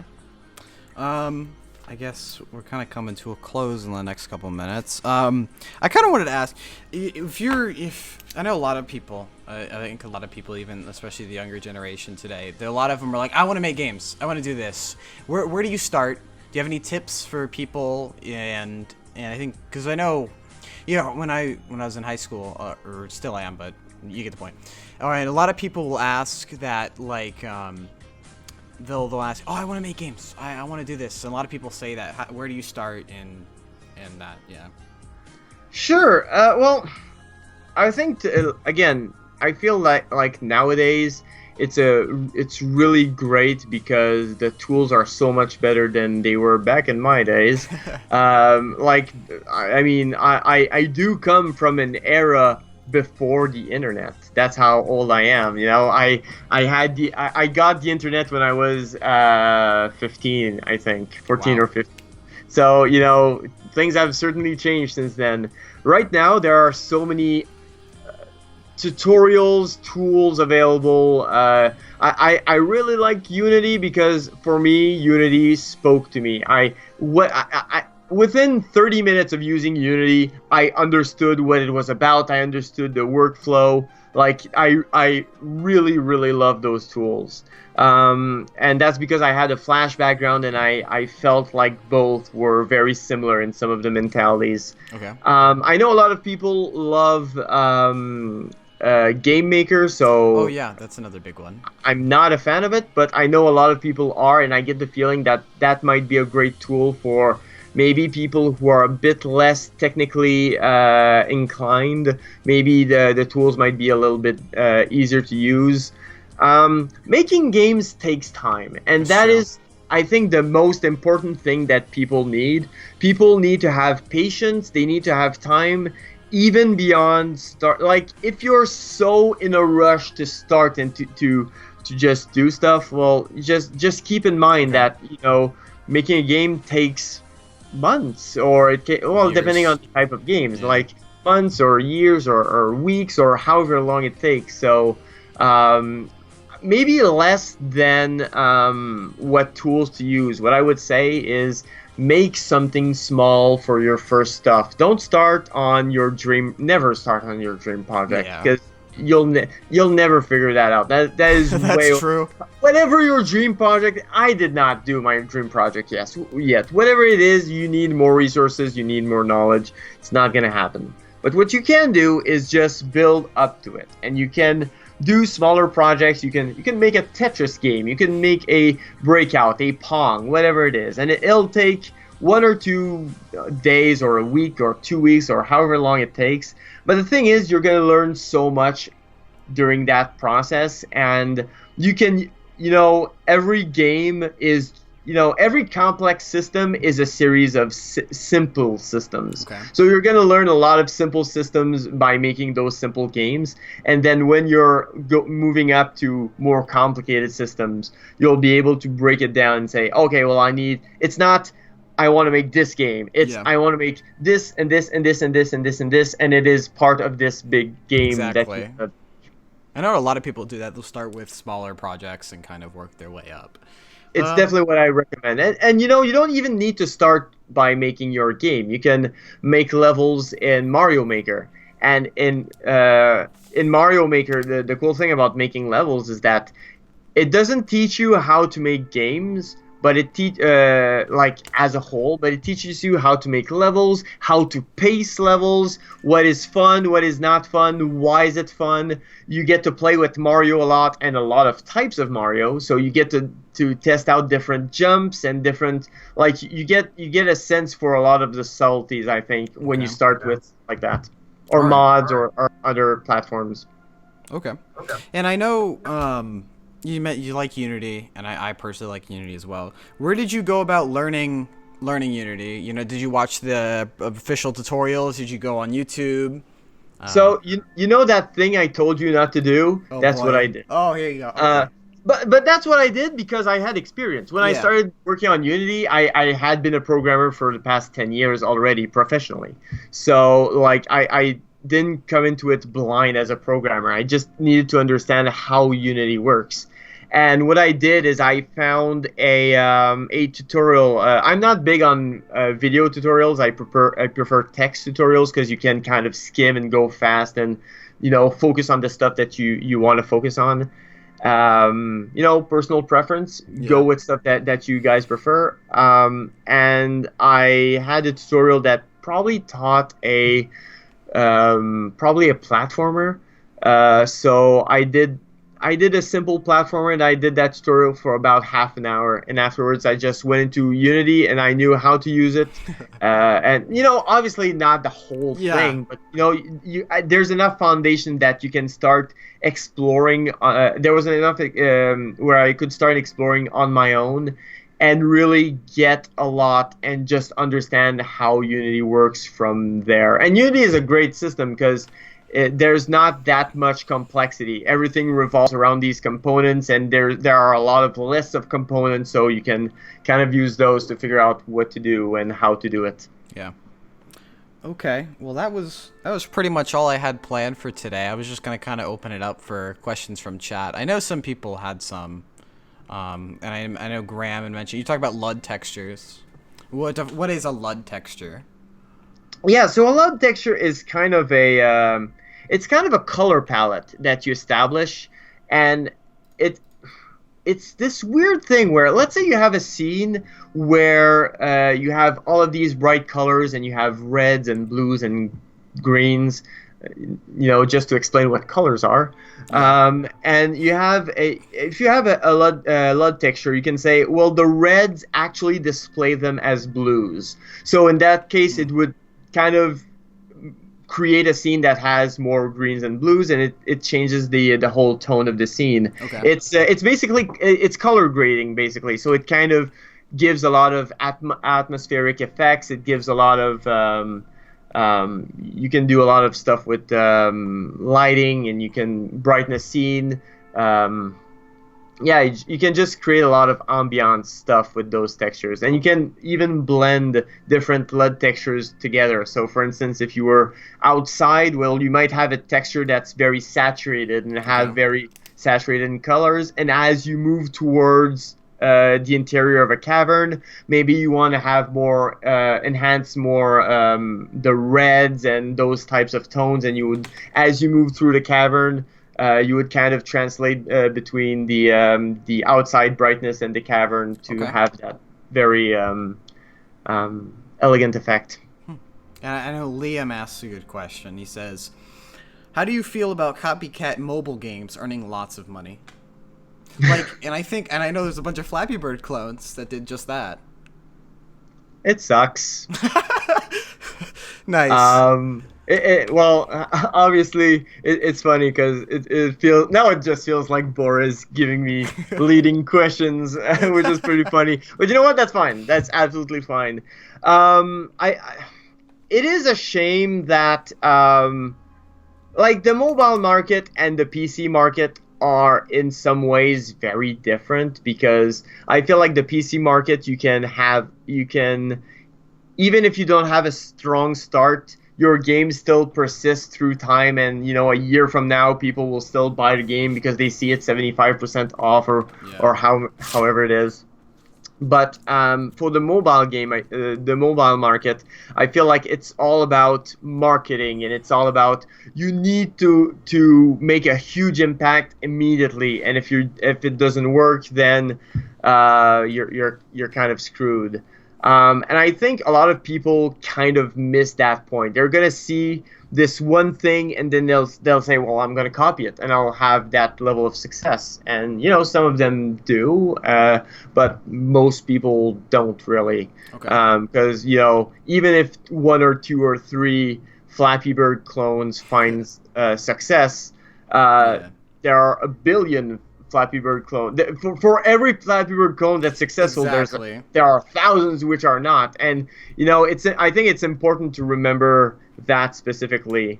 So, I mean, as a broader statement, when you're working on a mobile game, it's so important to be able to have a strong launch. And I was talking about distributors and publishers earlier. On the mobile platform, I think that is even more important because there are so many games, there's so many noise. You want to be able to scream louder than everyone else. And for those, I would say that a publisher is great because they have contact with other outlets, and they can also cross promote between the different products that they have. So every one of their products gets raised in that fashion. And I think Ivo brings up a good Ivo Robo. I can't pronounce names. Ivo Robotnik, come on! I can't do names. I swear, everyone's name on Twitch is like either. No, I'm crazy. No, whoa. You do not know who Ivo Robotnik is? I've seen him before, but I know of him. Yeah. I mean, Ivo Robotnik is the main villain in Sonic. Oh, snap! Yeah, I didn't watch Sonic or because nowadays he's called Eggman, but back in the Ivo Robotnik knows what's up. He's from the 90s. Back then it was all about Ivo Robotnik. I'm sure you've watched Sad AM. I hope you did. No. Okay, so what's the question? Sorry. He says, so as a developer, what's your process from going from designing the game to the next step? How do you know when to stop designing and start creating? What particular sections, art, programming, story, etc. do you start with when coming after design? Yeah. You never stop designing. Design is a process that happens throughout the whole game. Like, what I like to do is I like to figure out what resources are available. I feel like the resources I have available are going to determine what game I work on. So once I have that figured out, I lay out a basic game design. On Arlight Core, it was about 80 pages. On Astral Traveler, the original design was like 10 to 20 pages.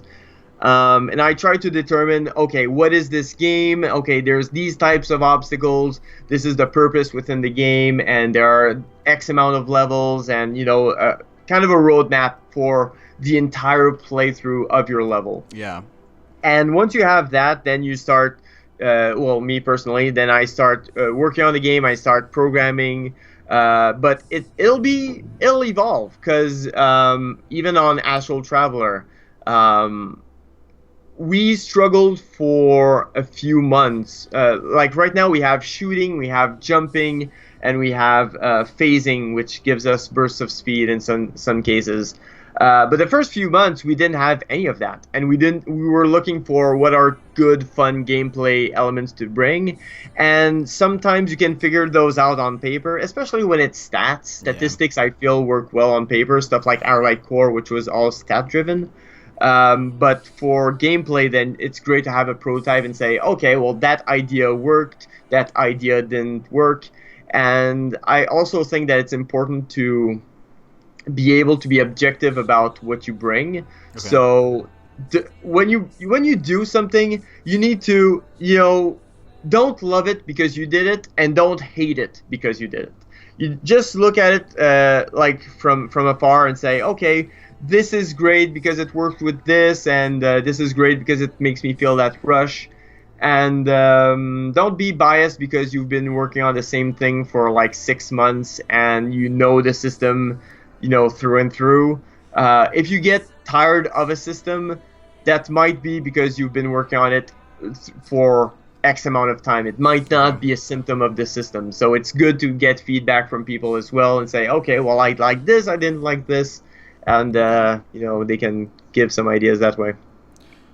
Yeah, I guess that answers that question. Now, hold on, I gotta pronounce this right, because what was it? Oh, Joe's Gemini. I think that's how it's pronounced. I can't. Yeah. I think that's as close as we can get. Anyways, so he asks, how do you deal with people that are hard to work with, but you still have to? And I guess that would kind of come into play. When you are working at the studio, there's maybe people you didn't like, I don't know. But, and he asks, what happens when you still have to work with someone, basically, if you don't like them? It is what it is.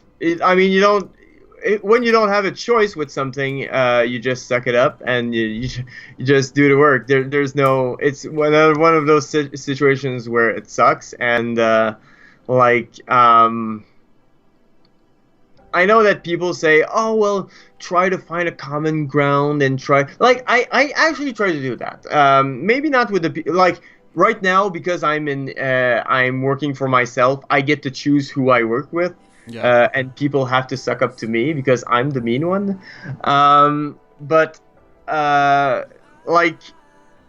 Whenever there are trolls, for instance, that drop by my stream, I think that's a great example where you don't have to deal with those people. No. You can just ban them outright. But what I like to do is just try to convert those people. Try to have a conversation and try to see. And some people respond, some people do not. But there's communication is always the key. It's the key to a lot of problems, and it's not good to keep things bottled up and say, well, I'm just gonna keep this. No, talk about it. Have a conversation. Have a polite conversation, but have an honest one, and maybe that'll help things. Maybe that won't. And when that doesn't, then you just have to ask yourself, in that given situation, is it worth it? Do you have to continue that way, or do you have to set things up? Leading up to me going full time, I did face some issues. I like Liam's questions. He likes to taunt you and me. I love him. He's a great guy. Yeah. Oh yeah. He's great. Although, I do need to prepare more questions. I'm sitting there, I'm like, okay. Well, yeah, that's the thing. Like, you start me on a topic, of course. I'm gonna let you. I'm not gonna interrupt you. I'm a two-part episode, clearly. Yes. We'll have you back. That's for sure. Yeah. We'll have just you every week. Because clearly I can talk every week for the entire thing. I do need more questions. But yeah, just communicate. And that is the key to every work relationship you create. You need to be able to communicate. You need to be able to express your ideas. If there are problems, you cannot. It's not good for the project to keep it to yourself, anyways, and it doesn't help anyone. So just communicate well. And if a situation, if you can't solve a situation, then ask yourself, is it worth moving on? And sometimes it is. Okay. The All fact. right. Yeah. Well, how have you enjoyed the first Tuesday talk? I don't know. I want to try to make this a regular thing. Not with you, of course, because you just talk too much, Of course, obviously. because you don't have that kind of time. Yeah. No, who does really? But no, I think it was fun. I kind of so this was interesting because I know it's your. Again, I could talk for like 2 hours again, but Yeah. I know it's your first interview, so It's my you're kind of first. trying to figure out how things are and Yeah. how to direct things. But I think that's also why I end up talking for having such a long. Oh well, it was. Oh no, it was It was 2 hours. 2 hours. We just Yeah, passed the okay, 2 hour mark. it was pretty long, but I think that is kind of the thing where, over time maybe you'll figure out that you need to reel some people out, Yeah. some people in, but conversely you'll have to do the opposite probably, where you'll fall on people Okay. who just give brief answers, and you kind of have to dive into to find more stuff, Okay. more information. I'm just super talkative in general. No How did worries. I become a streamer? That's a good One question, actually. Can we ask that right now? we can. I believe we have time. Yeah. When I went, so the question was, I believe, Funny Guy 77 asked how he became a streamer. That's a good question. Um, Yeah. I like that guy. uh, He's my favorite streamer ever. I love that guy. He's so nice. Yeah. does these doesn't cool talk interviews, much. too. He doesn't get a chance to talk much, but he's Wow. pretty nice.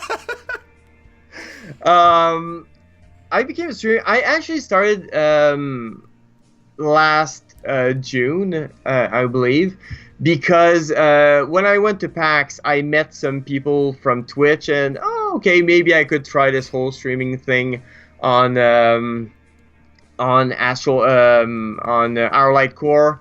It was definitely much of a process. I would say anyone who starts streaming, like, it is tough to build an audience. is. It Again, really is. it is a lot of networking. I think I looking at purely at the numbers, clearly Funny Guy has a better approach to it than I do, I think. But yeah, it's just a matter of networking. It's a matter of consistency. I do it every week. I have a schedule, and treat it as a job, meaning take it True, seriously. actually. Yeah, take it as professionally as you can. Like right now, I as you can see, I have the green screen and the light behind me. Yeah. But even if you don't have those kinds of things, like just treat it as professionally. Do it even when there's no one. Do it Yeah. even if That's there's no actually one. true. Actually, I think I saw a forum, or no, it was a forum. I think it was Reddit. They talked about the kind of the burnout stage. I know a lot of people, a lot of streamers, they'll go through it where they're just starting streaming and they're like, I haven't had a viewer in like 3 months, and it's like, okay, how do you? I don't know if that happened to you at all, but Oh, I mean, there are times I've been doing it for like what 9 months. There are still streams where there are no more streams where I am alone from beginning to end. That's definitely a phase that has gone by. I think everyone does go through that phase, though. That is important to know. Everyone does go through that. Oh yeah, phase. absolutely. And I mean, no one will discover you if you're not streaming. So It's you true. have to continue. And also, like, there's a delay between the time where you'll see a name pop. We all have chat bots and Yeah. chat tools, so there's always a delay between the time that someone will drop in and the time when you'll see it. So you really need to be always on the ball, and you need to continue being active and engaging, and always stream as if you had an audience, because you never know when you do have an audience. And if you're inviting and engaging, that's what will make people stay. Otherwise, people might leave, or have great content. Some people don't actually talk, but they still have something that's very visual and very interesting, and people just love, like, especially for the That's true. artists out there. So there are definitely multiple ways of doing it, but yeah, the most important thing is to actually do it and to keep at it. Okay. And in the case of game streamers, which I feel is a little bit different, put it on YouTube. You want to give people a chance to discover. You're creating hours and hours of content, and it is. I think it's worth putting that up on YouTube and maybe people will discover you through that method, maybe That's true. not. So it's always a matter of reaching as many places. Be on Facebook, be on Twitter. Discord is great Yeah. as well, and just build gradually towards having your audience, and treasure every single guy that or gal that drops in and who Yeah. follows, because you guys are awesome. You guys, That's actually true. you guys really make it worthwhile for That's sure. true. Anyways, I think we've come to the conclusion that you talk too much. I think yeah, I Oh think that's the well, I mean, conclusion.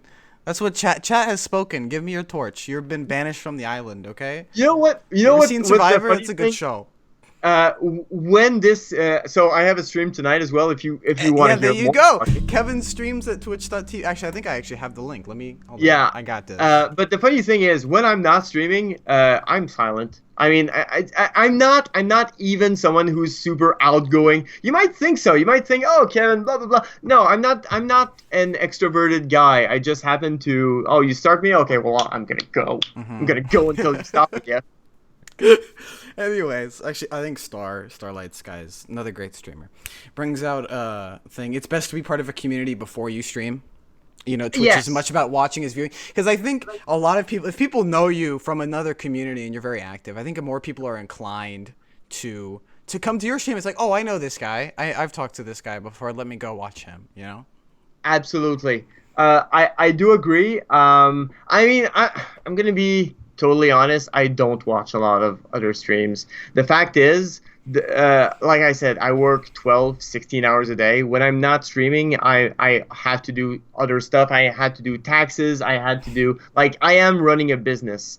And the reality of running a business is that when I am done streaming, I need to contact people. I need to set things up. Yeah. And like I try to do as much as I can, and I in lieu, I guess, of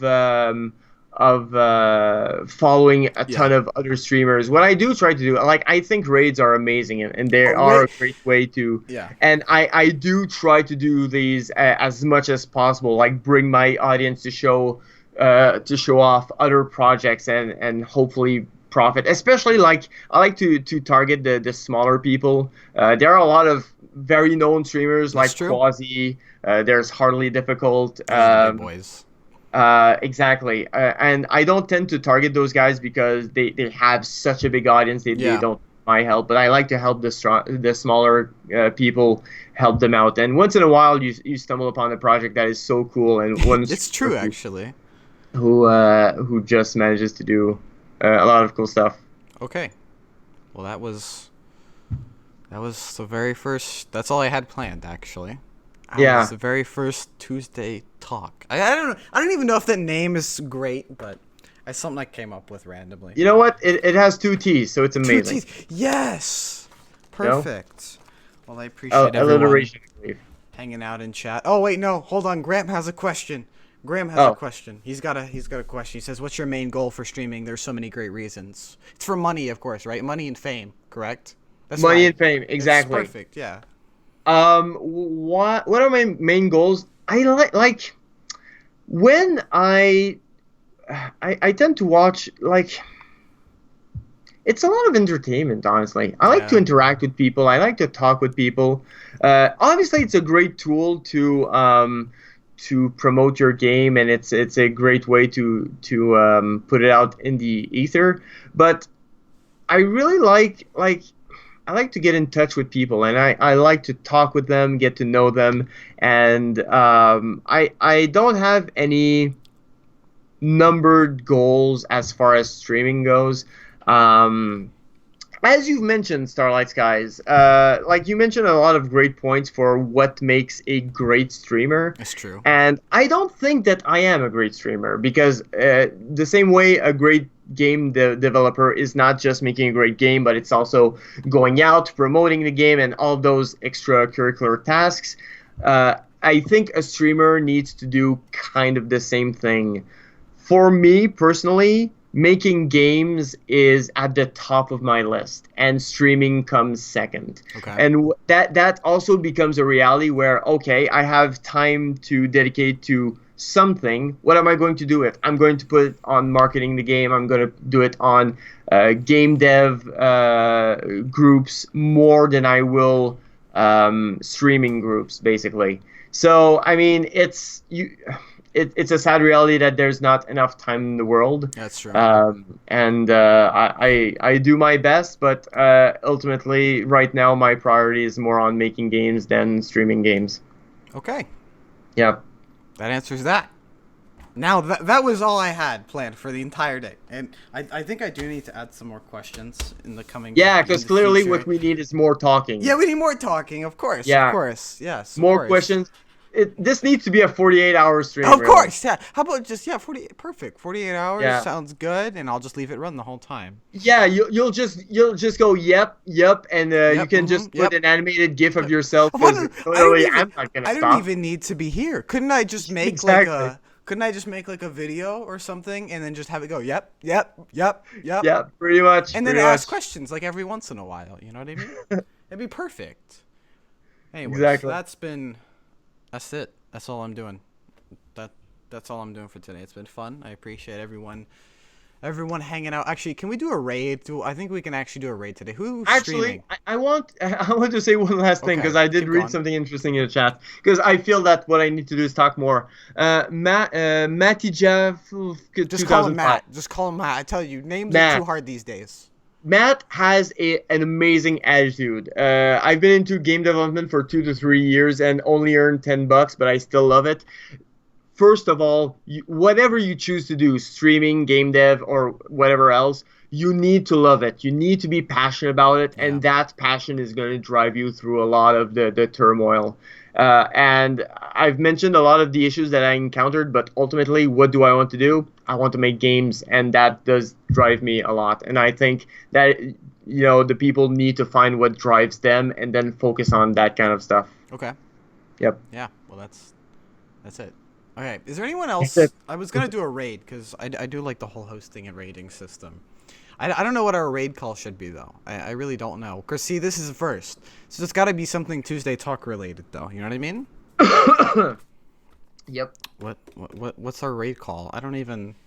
What do we even spend? I don't even know. It's not... Yeah, because that's the thing. When I raid, I just call it Dragon Raid, and then it's... Yeah, but this is different. This is completely different. I know. Yeah. I mean, I don't have a raid call. I never divert from that. I'm boring like that. That is the most boring aspect for me. Yeah. I can talk for hours, but I can't find a name for a raid, so it's always Dragon Raid. Well, I guess... Okay. Well, who's streaming, first of all? Let's see. Who else is streaming? Because I want to raid someone. Let me just figure this out. Is there anyone... Do you know anyone who's streaming? Funny Dragon... We could do that. That's a good idea. I'm going to do that. Yeah, let's do that. Hold up. That's our raid call. There you go. Perfect. Let's do... Who's streaming right now? I guess I know William's streaming and Siege Games is streaming. Those are the only two people I know right now. Yeah, I don't recognize any... Well, I recognize Broken Bunny Studios, but pretty much the only one as well. All right. Well, I'm going to throw you guys on William Shear, another developer. He's working on Manifold Garden. So if you wouldn't mind heading over to William's channel and spamming Funny Dragon Raid with the little emotes and whatever. So if you wouldn't mind heading over there, that would be awesome. So I'm going to throw you guys on William. He's a nice guy. All right. See you, everyone. Next week. No, see you tomorrow. But Dragon won't see you. Because actually, he's got a stream tonight. Anyways. Yep. You guys can drop by my stream. Twitch.tv/DragonSlumber. It starts in less than 2 hours. Oh, there you go. At 7 Eastern Standard Time. All right. And it's going to go for 4 hours. So if you really, really can't get enough of me talking, that's a really good place. Because I will talk your ear off. I promise. Anyways. See you guys later, I guess. I don't know. Guess I'll be in Dragon's stream. So yeah, I'm gonna throw you guys on William. And